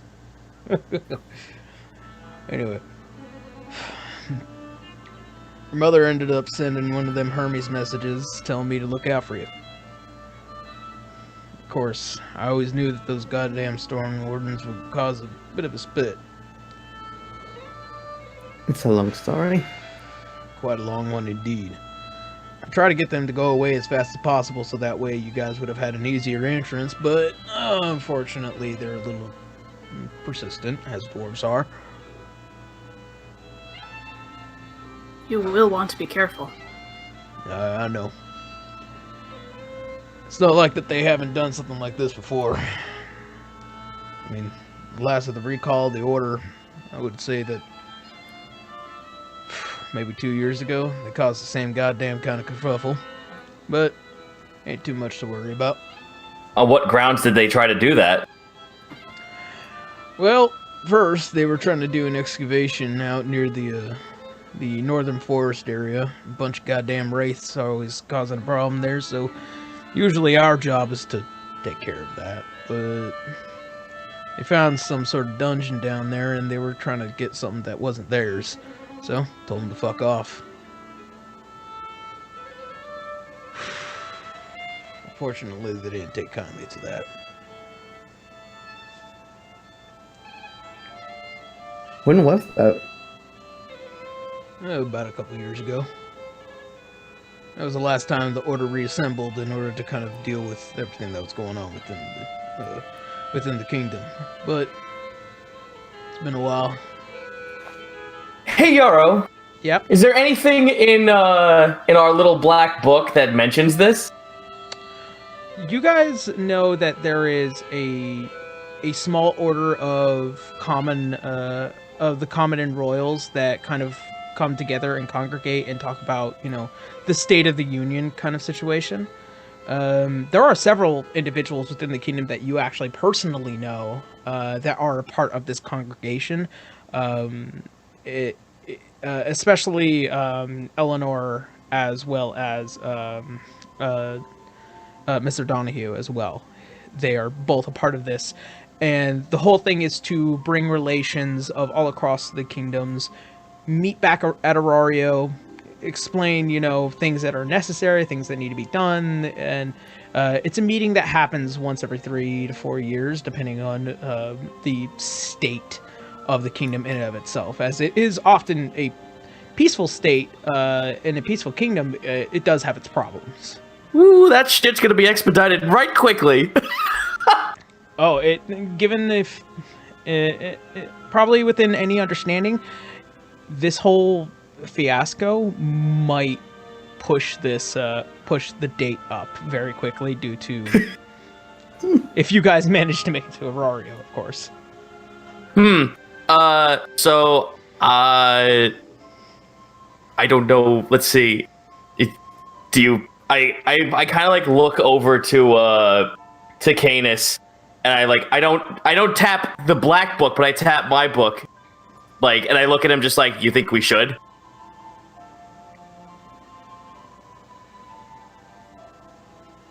I'm miming to him should we show him? He'll nod. Lionel produces the book. I have the book. Oh, fuck's sake. We keep forgetting about this. There's just 2 books. Keep forgetting that I have it. I'm Just sorry. lay 2 copies of the same book on the table. I mean, that's how we fucking keep the secret, actually. That's a good idea. Yeah. Yes, yeah, then All right. Helena, I guess we should show him the thing that we're doing. Helena does nod in agreement. She'll pull out the book. She does not remove her hand from it, but she will open to certain pages. All right. As you pull out and you begin to unfurl the ledger and begin to show certain pages. Is there any pages in particular that you want to show? Let me see. Hold on. I just need to browse what you gave me real quick. Hold on. Mm-hmm. Was it the corruption? The I selling will- people? I will specifically show him the people in Aurario. All right. As you flip towards the page, showing some of the names going through Aurario. Oh. Well, fuck. That one in particular, the Quinn fellow. He comes around here every now and again, always doing some kind of shady fucking shit. That might be a bit of an issue. If there's anything happening within this town without me knowing, that might cause a lot of unnecessary issues. Some of our people have gotten sick, of course, and we've never have found the initial cause. Some say they just go rather insane. If this is some kind of drug trade, that might be the immediate jump to my conclusion. I could probably try and look into this as fast as I can if you want me to. It would make sense, because from what we've been seeing, she'll snap the book shut and she'll immediately tuck it into her bag. There is more information here, and it does involve human experimentation as well. People are getting sick. That makes sense. I was not kidding when I was saying that. I can see what you mean, little lady. She's a corrupted bitch. Who is? Oh, never mind. Sorry, my head's a bit spinny right now. Well, I think the most easiest form of action is you guys got to get back to Aurora quick. And I agree. That's what the current plan is. Yeah, we're looking for a way for transport, and we're going to get some winter clothes. But then we were stopped at the door by that asshole. Fast away identified Canis, which I guess we need to find some disguises. We tried to reason with him, but he wouldn't listen. I tried twice. Yeah, they're not considered the most reasonable, considering that they're obviously under some orders. Well, I can't really expedite, getting you across the cross the mountain faster, you're gonna have to do that yourself. But I can assure you, none of the Stone Guard Wardens have made it up there, nor have even tried. And you can really thank me for that. Oh, thank you. With your permission, sir, I'd like to at least try one thing, to at least pique my curiosity. Mm-hmm. Now that you are a part of this. I know this is, I believe, what in law is called tampering with evidence. Lionel points over to the dead body. We should search him. I'm not too keen on the fact that people are dead in my tavern. I'm not too keen on having to kill anyone either, sir. It's a very dark and very unprofessional way to use magic. However, I will not sit idly by and let someone come at me with a blade. He looks towards all the other companions, officers. she says as she jerks the thumb over to Leroy. Leroy.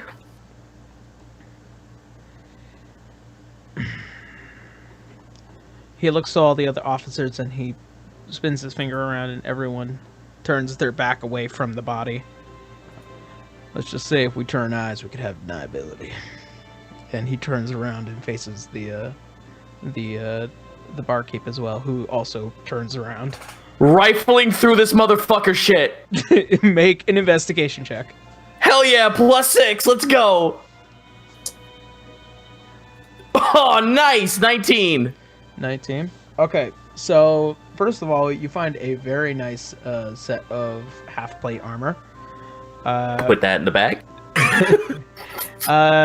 You find a what looks to be a fairly nice sword, and what looks to be a couple of letters and documentation. One in specific information about finding Canis and finding Leroy, and also some rather tense dealings, as it kind of slightly describes the talk of a shipment that was going from Rite to Krog. A shipment of what? Make an intelligence check. It's coded. Yeah, my goodest stat. It is a specific encoding.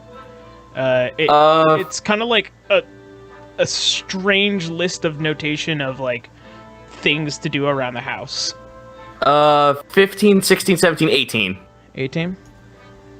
So, probably in one of your books, you've kind of come across the concept and the idea that there are ways to encode things by using certain words, and after, some anagrams and being able to break it down, it does detail a monster shipment going towards Krog. Oh my god, Lionel just became a code breaker, fuck yeah!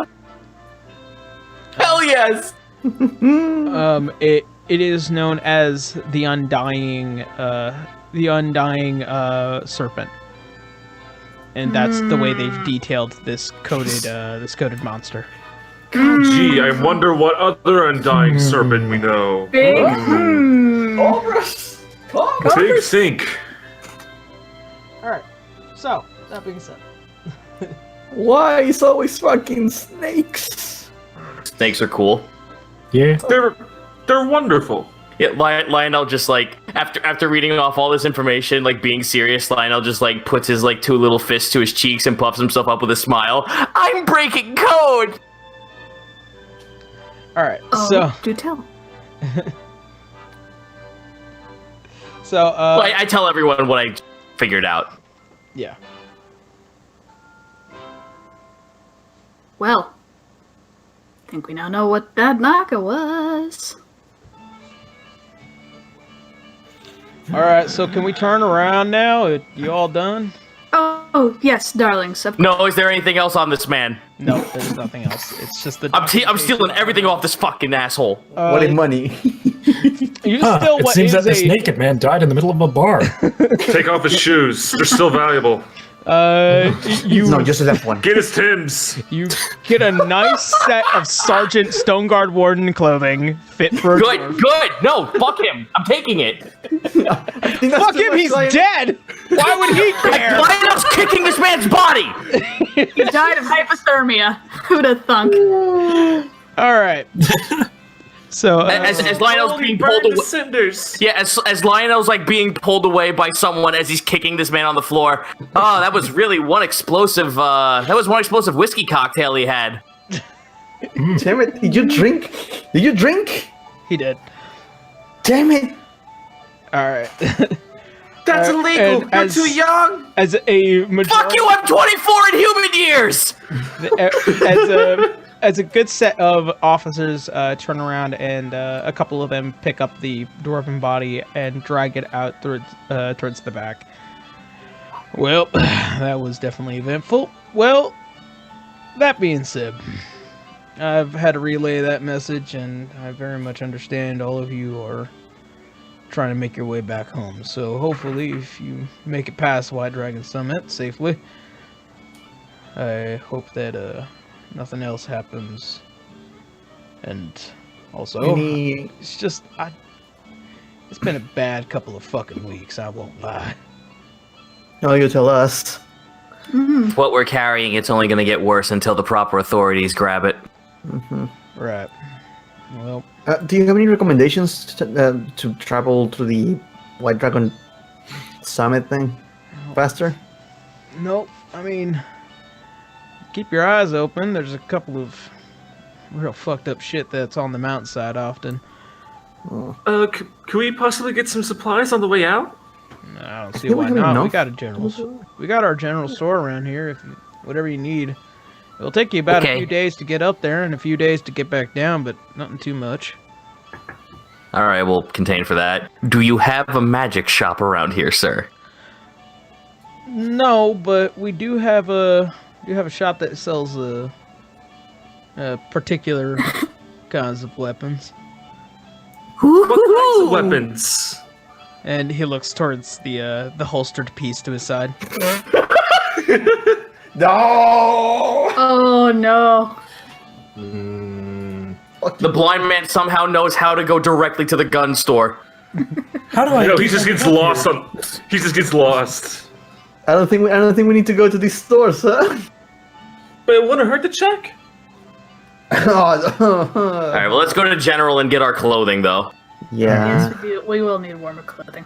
and you know what? Warm clothing and some hair dye. Wouldn't be a bad idea. All right. So Can As- I do your hair? I was just expecting you to say that. I would love to. I'm so glad you offered. right. Mm. as Kevin gets up and he's like, "All right, well, safe travels to all of y'all, and if you ever find yourself back here in Lightengord and ever need something to do, you let me know." Thank you again. Appreciate it, sir. All right. Don't forget to say howdy on your way back now. And he tips his hat and he makes his way out, and a couple of other officers begin to follow closely behind. Hell yeah. All right. Help. He's still on the floor. So am I. So is Canis. Here. Heal 15 there, France. Okay. Franz gets healed for 15. He's holding his quarterstaff up like a cane, and he's like, Don't worry, Canis is just as hurt. Sorry, he's like, guys. wait. Franz is like, wait. I mean, know how to fix it. my idea before all the guards showed up was I was gonna use my spell storing ring to turn someone into a creature. Ooh. This kid had the best on I stored polymorph in this baby. Oh. That'll be useful for later. Sorry, guys. I would heal you, but not here. No, it's cool. I got it. I have nothing. Franz, Canis will also heal himself because he was almost dead too. Jeez. Gar's gonna like he's actually gonna that heal was himself 20. too. He's gonna activate wholeness of body. He gets 21 HP, so he's almost back at the full. I mean, we can. third. I mean, we could like take care of this as soon as we get out of town, and I could summon my tower. Oh, I'm sorry. Are you the one who got hit 3 different times?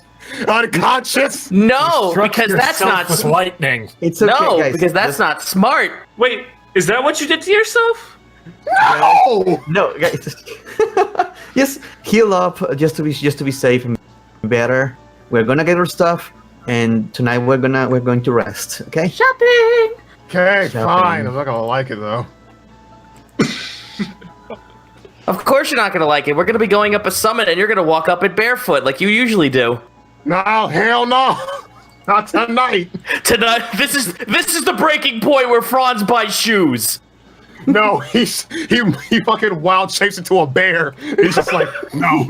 That's fine. Wait a second. We have the Tims. Just give it to him. So, as far as I know for the shopping list, going to be winter clothes for everyone. So that's a gold piece, everyone. Yeah. We can take that from the bank, from the shared account. We're buying rations for as many days as we need. I think we had Hey, enough girl, I was rations gonna get lost to the gun store, but that can be whenever. I think my mom gave us enough rations to get to our. I didn't know that. My bad. Yeah, Yeah, no worries. No. I'm trying to you weren't reiterate. here. It's okay. No worries. You are forgiven. All right. So you do find yourself within the general store. You know, a nice looking lady, and ends up helping provide you some of the winter wear clothing that's immediate to any of your guys' style. Probably whatever customization that you need immediately fit for the night. And then Gar. I know what I'm trying this week. Same here. Oh, wait a second. I already have the cloak, so I'm good. All right. So I just imagine a fucking an ice climber just with a possum face sticking out of it. Yes. I No, want the just a snout. I want Just a the- snout. Yep. Yeah. the He's snout fucking and the Kenny. flump. Just the snout and the pompadour. Yep. Helena's getting like those obnoxiously fluffy fur coats with matching fur hat. So like a pimp coat, or like just a very big fluffy coat? Just a very big fluffy fur coat. Gotcha. You know what? Cruella DeVille kind of coat. Oh. Okay. All right. Ooh. Good to know. Mm. And That is just obnoxiously fluff. Yes, so because you know me and my fluff. right. If you guys really want to describe each one of your outfits for the winter up there, then, but I'll think of do, something, but We'll do that next week. Garu. Yeah. Yes. Obviously, as you are aware of the smell of black powder. This is familiar. that was his skull, I right? know this. There is a particular building, just a simple blob and boarded vision, you know, Daredevil vision, I would say. As It's always you find- inconsistent.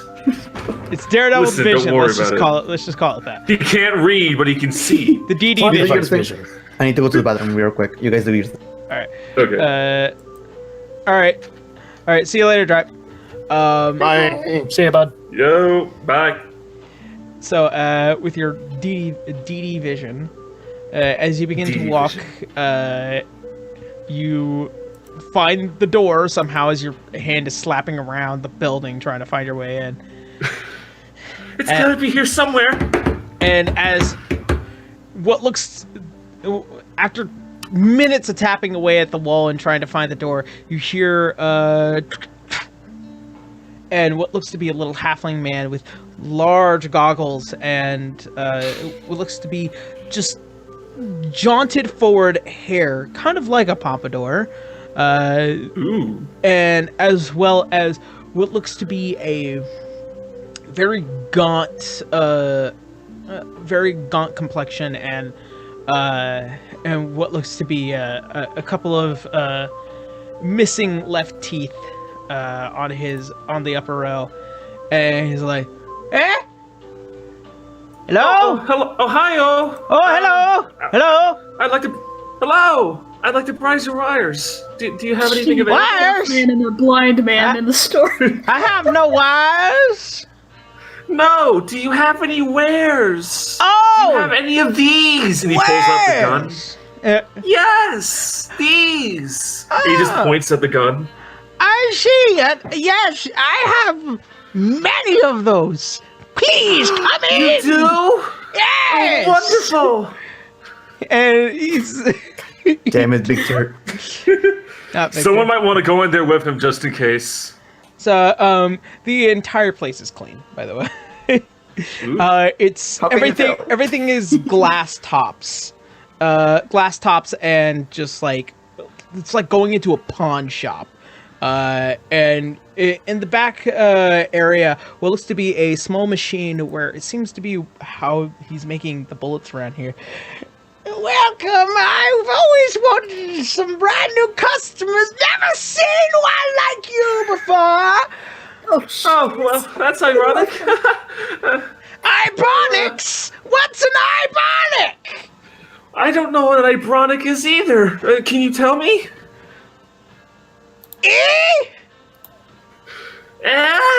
Sorry, I can't hear well. The years of firing off guns have destroyed my hearing. Oh, so you're disabled too. I can't see. How quaint. What? What? What? Do you have any guns? I can't really like. Guns! I can I tell don't there's sell guns! I sell guns! Oh, guns! He says guns! Okay, I sell guns! Yes, I know. That's why I'm here. That's why I found my Fantastic! way here. Look at that. I want to be there to help, but at the same time, I don't want to be there to. No. Be there. He needs the help. Okay. Well, alright! I have many assortments of many pieces from all across the Royal from many different kinds of gunsmiths. Can you like to describe take- what they look like? Oh yes! This here is a classic! And he pulls out with what looks to be a rather normal 6-shooter. It kind of looks like the old Colt. Old Western Colt design with what looks to be a 6-cylinder round and also a very finely crafted grip. A little too small for your hand, though. It's usually made for normal human hands, and you are a Dragonborn. This one would probably not be well for you, but Oh, but it feels amazing. But do you have anything more? Bigger? I Lionel's do. holding a blunderbuss in the corner. For each and every one, Helena is making sure that the safety is off for every gun that is given to Garu. What? No, sir, sorry, on. Safety is on. No, off! She said it! Yes. No, She said I it! said I meant on. I meant on. I don't want him to kill gotta test himself. them out. I have to test them out. I have to see their efficiency. She makes sure that the safety is on.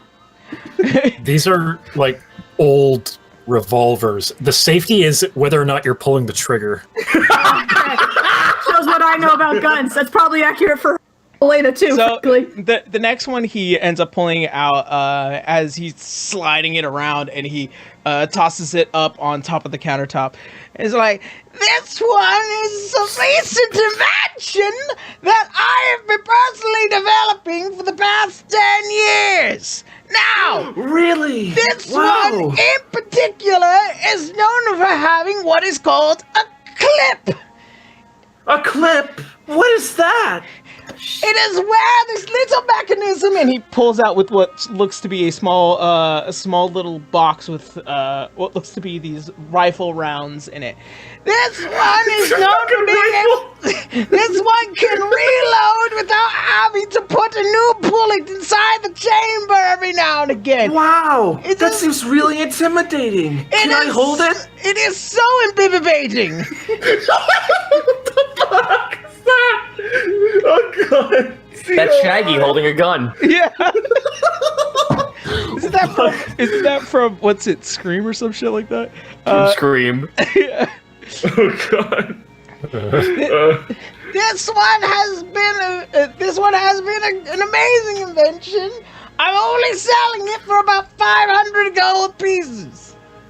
Wow, only 500? That seems like a steal. Let me see how much I have. It took many meals to design this. I had to eat in between the blueprinting. What kind of meals did you have? What? Garu, stay on topic, please. But he's so interesting. I know he is darling, but please get your guns so that we're on a time limit. What can I get for 53 gold and 3 platinum? Bullets! Lots of bullets! Can we dip into the, and he like turns to the rest of the crew, can we dip into the saving fund? Please? It could be useful for later. Funds. No, I'm not talking to you. I'm talking to my friends over here. He just points into a corner. He points into an empty corner. There's fucking Lionel holding a M60. Like, what the hell? It's like an M1 Grand. It's something that we can all use. See, I don't have to be the only one with a gun. It's something we can share. The gun you already have is my dad's anyway. But it won't... Exactly.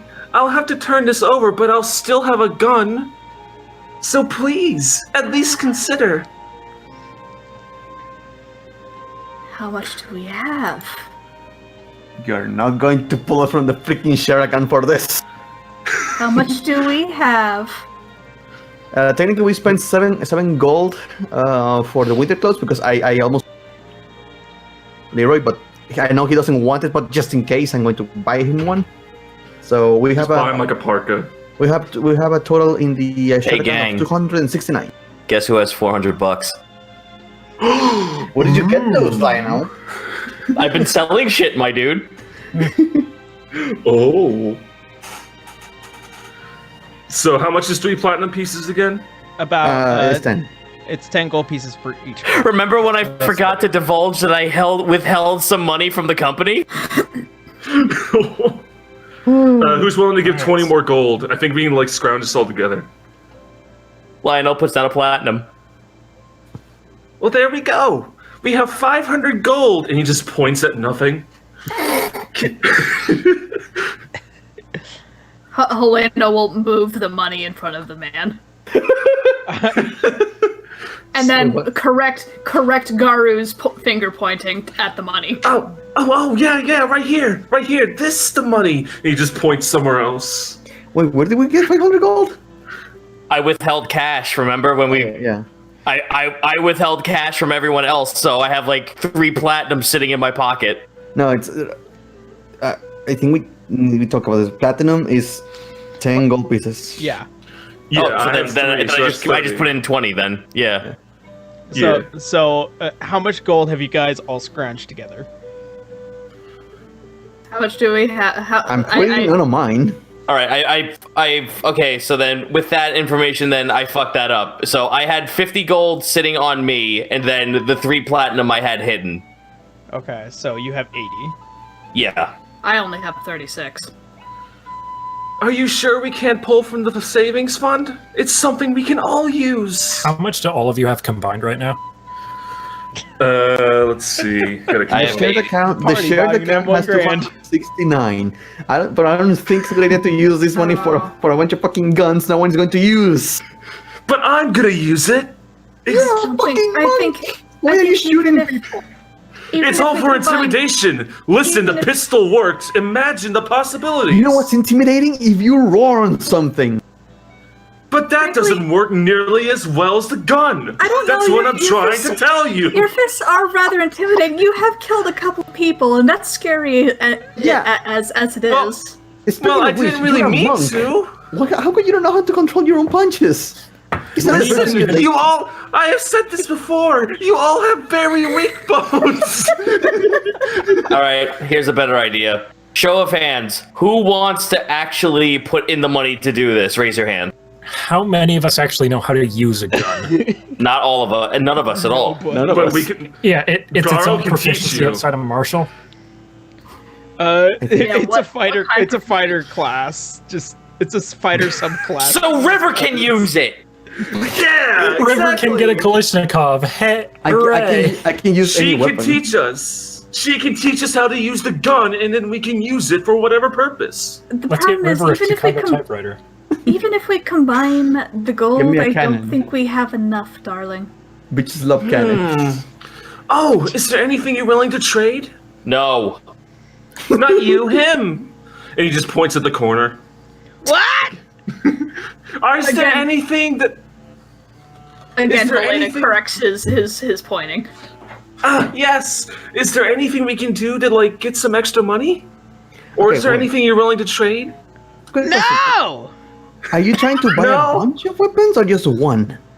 We're just trying to buy one, but it's really big. Look at it. He just points at the corner again. Helena corrects again.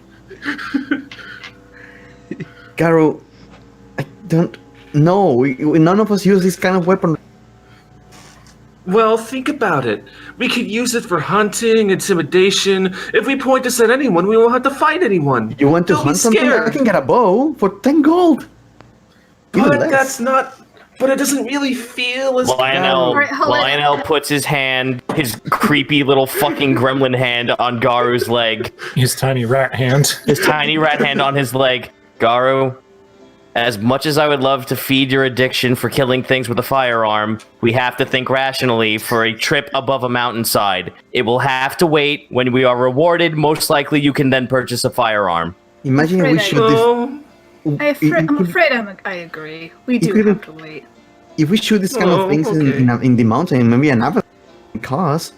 Lionel kind of looks like he's about to snap when he says this. Just remember, I was the one who was denied something great. You can do that too, buddy. Slap him on the calf. okay. Oh, He's never going to Helena, Helena, like, very sympathetically just pats his hands, like, we'll get it later. I promise. Okay. Well, patience is a virtue. He's just gonna turn over to the He's actually gonna look in the proper direction. How many bullets can I get for 20 gold? I can sell you a whole pack. And he pulls up with what looks to be a small box of about Gives you a box of TNT. 20, Yeah. 20 Give rounds. to the gun. Now you can buy this one, or this one's silver, by the way, or you can buy 2 of these. And he slaps two boxes of 20 rounds.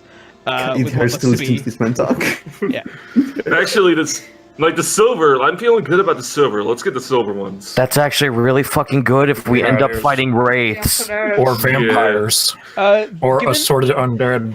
given the Yeah. given the nature of this town, as Kevin has said, there is a this town is known for battling off wraiths, and Yep. considering that a Let's take majority the of this town uses Take guns. the silver. Yeah. Yeah, we're gonna get the silver. All right. So you take the 20 silver bullets that are now within your possession. Right. Good doing business with you. Bye bye. Thank you. I'll definitely return when I have more money. He T-poses and ascends into the ceiling. More bunnies? I don't need more bunnies. I have enough on the wall. And he points towards what looks to be an assorted of hunting trophies on the wall. Is this Wow, I'm sure that looks amazing. is this just a gun shop, Yarrow? It is mostly a gun shop, yes. Oh, Lionel looks up and sees all the rodents on the wall and leaving. This is his brother right there. Don't fucking say that. Lionel turns and looks at River. Hey, come Fuck on, you. Character. Fuck you. I was going to ask if I don't know if we are done in the freaking Scream Lord store. What? What? Are there any post offices here? Like any measure or any means to the? Yeah! No. he runs the gun shop and the postal service. He just puts the cable. There's one in town just across the street. Okay. Thank you. Yeah, it's fine. Thank you. You don't need to answer. Bye bye. Ah. Yeah, Let me walk you out the door! Does his shop not have like that little bell by the door? It's just a gun to make a gunshot so he can actually get it.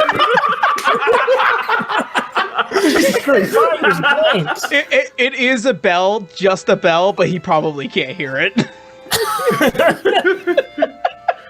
He starts running to the door. What? No, go! Gar's gonna like hit the head of the door. Watch your head on the way out! I always do. God, I want, You I guys want to decapitate that man. finally make it outside of the store. Your ears And are my- slightly ringing from that, from Yeah, that I can interaction. feel it right now. Everyone has tinnitus right now. Gar can see perfectly. Mop. Mop. Mop. Ma, Still so ugly. ma. Do not go too much into detail. How much does it cost to send a letter? It's usually gold piece. Oh, please. Yeah. So I'm going to send a letter. I'll see to you. For some strange reason, it seems like every halfling that it seems to work at these postal services, it's almost kind of like the same guy that you met back at Aurario. What the- Oh my god, it's a Nurse Joy and Officer Jenny It's a- bullshit. Oh god. It's Man, they're all siblings. You see, all halflings look the same. It's just this gnome dude. yeah, it's, And they don't ever tell you, but there actually is a difference between them. It's the badge on their hat. It always changes. That's how you can tell the difference. they all can't. look the same aside from the design of their spectacles. So Can't wait yeah. to find the one with calming the glasses. I can't wait for the I one that you want guys to- find with the octagonal glasses. I do not know if it changes the price or anything, but I want to send a letter to Bale, To who? to City of Bale. Oh, Vale. Mhm. Where? Who to at Vale? To us, to Arthur. Oh, okay. All right. So you put in the specific request and Give me a physical we'll description. we'll write Joe a wonderful letter. All right. Gotcha.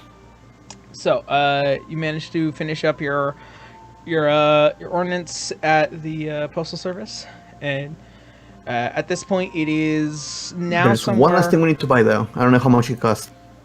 Okay. What are you looking Hair for? dye. Hair dye.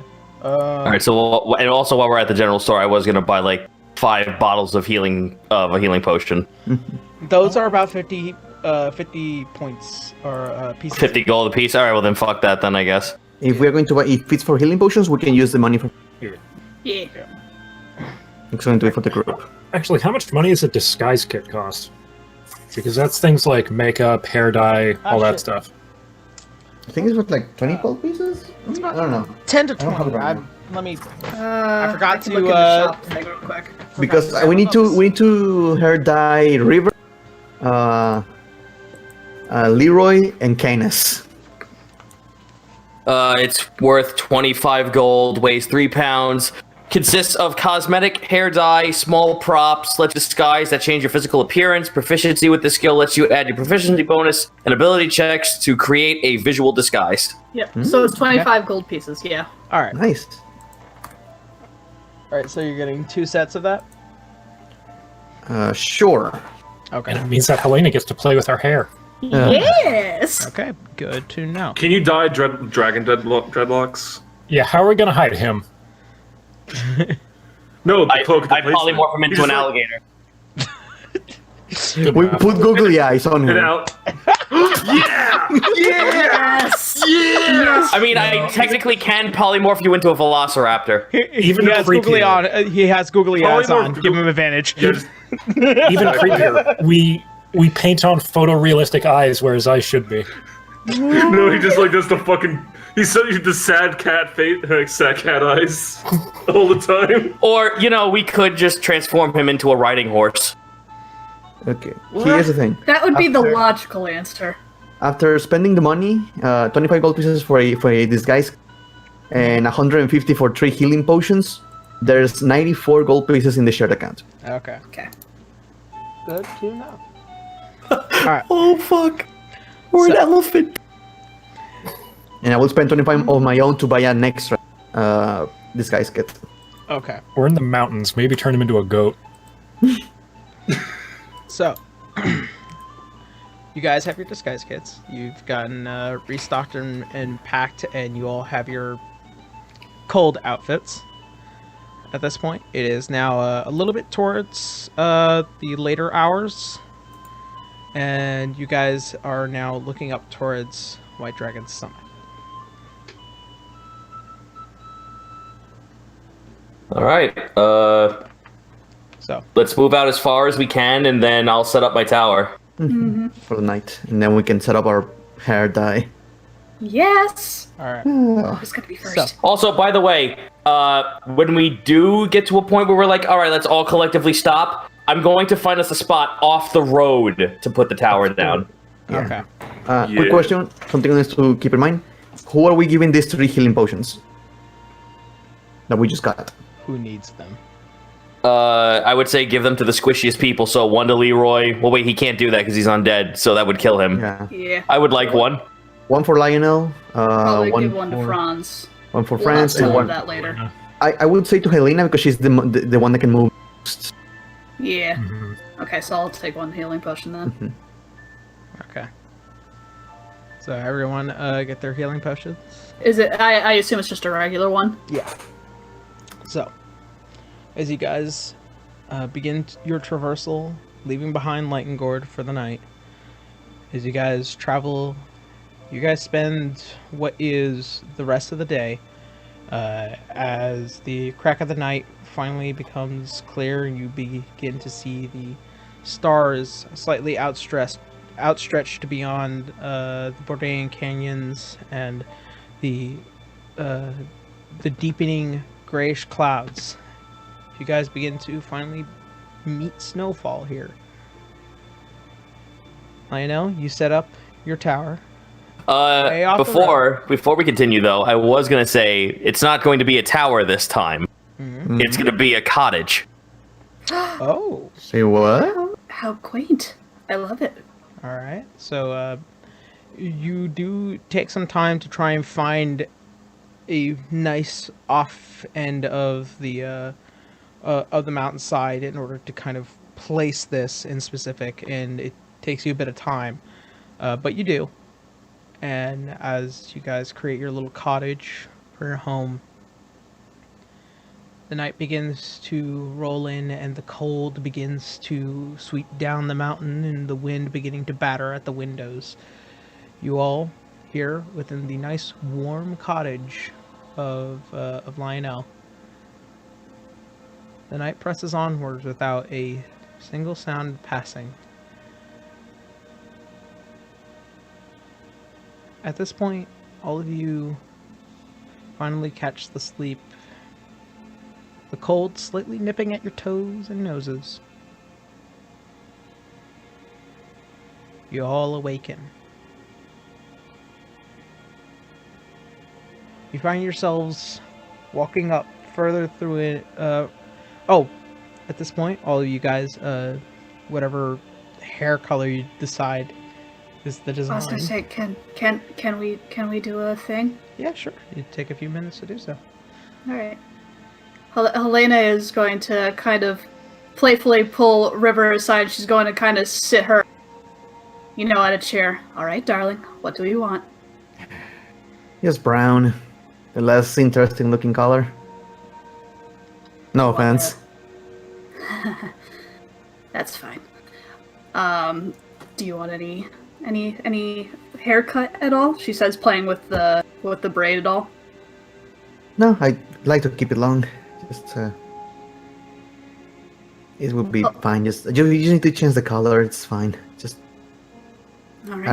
I don't like it short. Right. Helena will very, very gently comb through her hair and kind of dye through it. So, that bit about your mother. Was she a guard? Yeah. That kind of it was a side job. Mm. And to be just Said she guarded everybody. she was supposed to be a cobbler as far as I knew. said she protected everybody like before. When you said that she just took care of the royal family. Yeah, again, as far as I knew, she was not meant to be anything important. I didn't know any of Insight? that. Can I insight? You may certainly try. Alright.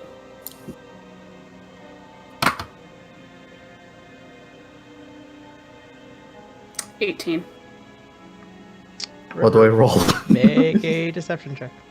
Deception? Why would you say that? No, it's just it's not untrue.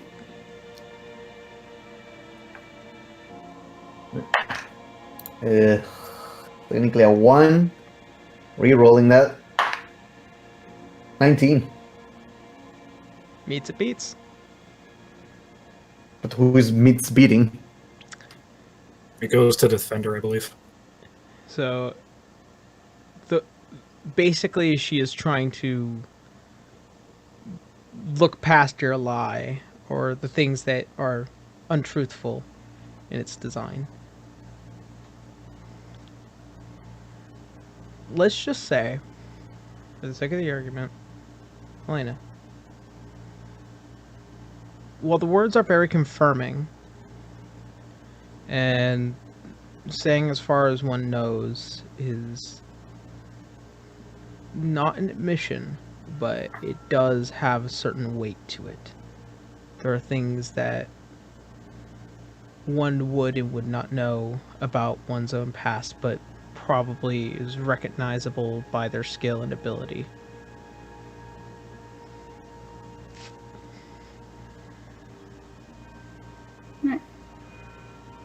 Helena will just quietly kind of continue to gently go through her hair.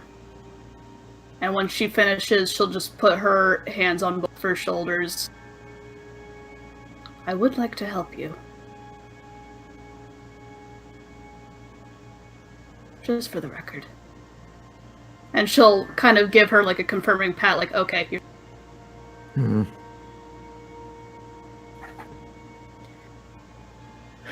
We're gonna need to take care of Leroy's too. Canis. Canis! What hair color would you like? Anything less conspicuous. Pink it is. Pink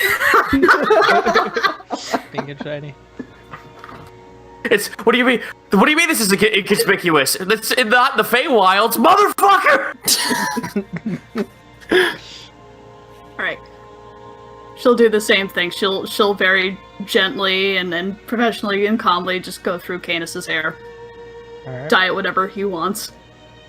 Considering that it's already platinum white, very easy to dye. And Canis has passed through, and then is now Leroy's turn as he sits down. Make it black. Make Of course. black. He's already got black hair. Oh wait, no, he doesn't. My bad. He's He's got ginger. red. Right. Mm-hmm.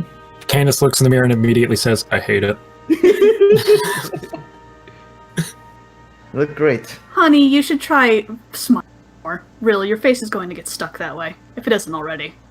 I don't know. I don't think I've ever seen you smile, actually. Or you guys could just, grow some fur. I mean, that's how it works for me. I can just walk outside too sweet with no problem. Oh, why do I need to grow fur when I've already got a lovely new coat, she says as she points to the large new fur coat that she got. Lionel squints and looks at it. What is it made of? Dead animal. It's No not, shit, a dead animal! nothing that you're familiar with. It's pure white and with patches of black fur. The black is obviously dyed, but the white is it's not. Shut up! It's not like normal animals. It's probably from a monster. Okay, it's from puppies. Excellent. We're good then. 101 puppies. Yes! Well, It's okay, they were dire puppies. Dire puppies. It's fine. Oh no. I believe it's called rabid. They were being put out of their misery. Oh man, that's sad. It just like what this is happening just out of spasm. And Mom, these are my friends. These are my mom. God damn it, that's what I should have said. so Oh, do you happen to? Can you do me next? It sounds fun. as Hi? Leroy, Do you have a painter's kit? No, you just like get him a wig. There are wigs in the. It is in there. it does Yep. exist. Oh yeah. As Dress him up like a clown. he gets up, Yeah. as Leroy gets up and he begins to kind of look left and right and kind of just like, and he picks up one of the razors and he begins to kind of shave down the sides of his head, and God, he just I has hate the you so one much. center, the one center of hair. Just gotta look inconspicuous, right? You look very handsome. You're trying really hard. He ends up pocketing the razor, however. My. It's mine now. All right.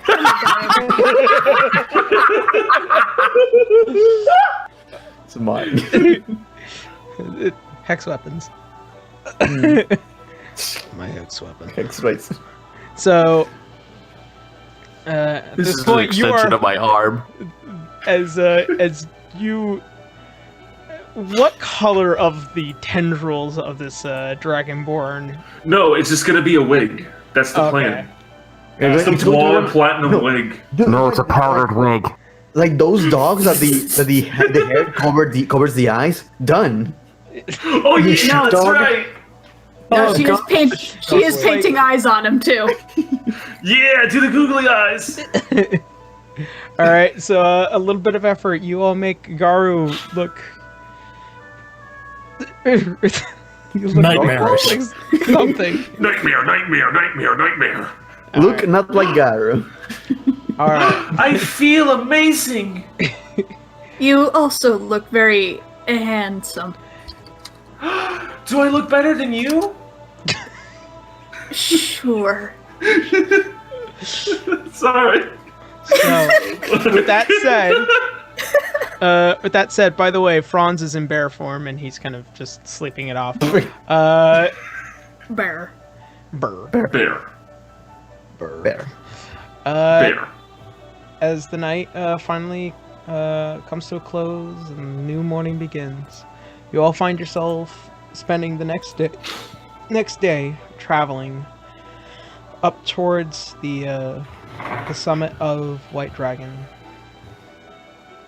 As the snowfall begins to come down significantly more than in your earlier travel up, you guys begin to see, as the night begins to crest towards all of you, you guys seeing just the small lights atop of White Dragon Summit. And that is where we're going to go ahead and end tonight's episode of D6. Yeah. Yeah. Yeah. Yeah. All right, so that finally got to do the thing. How long Toss 'em in did the that snow. fucking gunshot bit go on for? I'm so sorry. Don't be sorry. Don't be sorry. Like, Dude, I'm not. I'm just I like took I real say that out of obligation. I will take, honest to God, real offense to the fact that you guys would ever dare suggest I would take Victor. Hell no. I made a death guy. I really wanted, like, you know, because, you know, probably years of unprotected hearing, just listening to gun sounds. Constantly going on. Yeah, He has tinnitus. Everything's just a soft whistle yeah. to him. yeah. So, the sad thing is, none of you got his name. No, let's Oh go. yeah. So, So with that being said, thank you guys so much for coming by. Thank you guys for watching and hanging out with us as we usually do here on D6. We'll be back next week, 6 p.m. Pacific Standard Time, as usual. And hopefully we will see you all then. And as always, from me, see you next Sunday. See you next Sunday. Bye. Bye, everybody. Bye, everyone. Goodbye.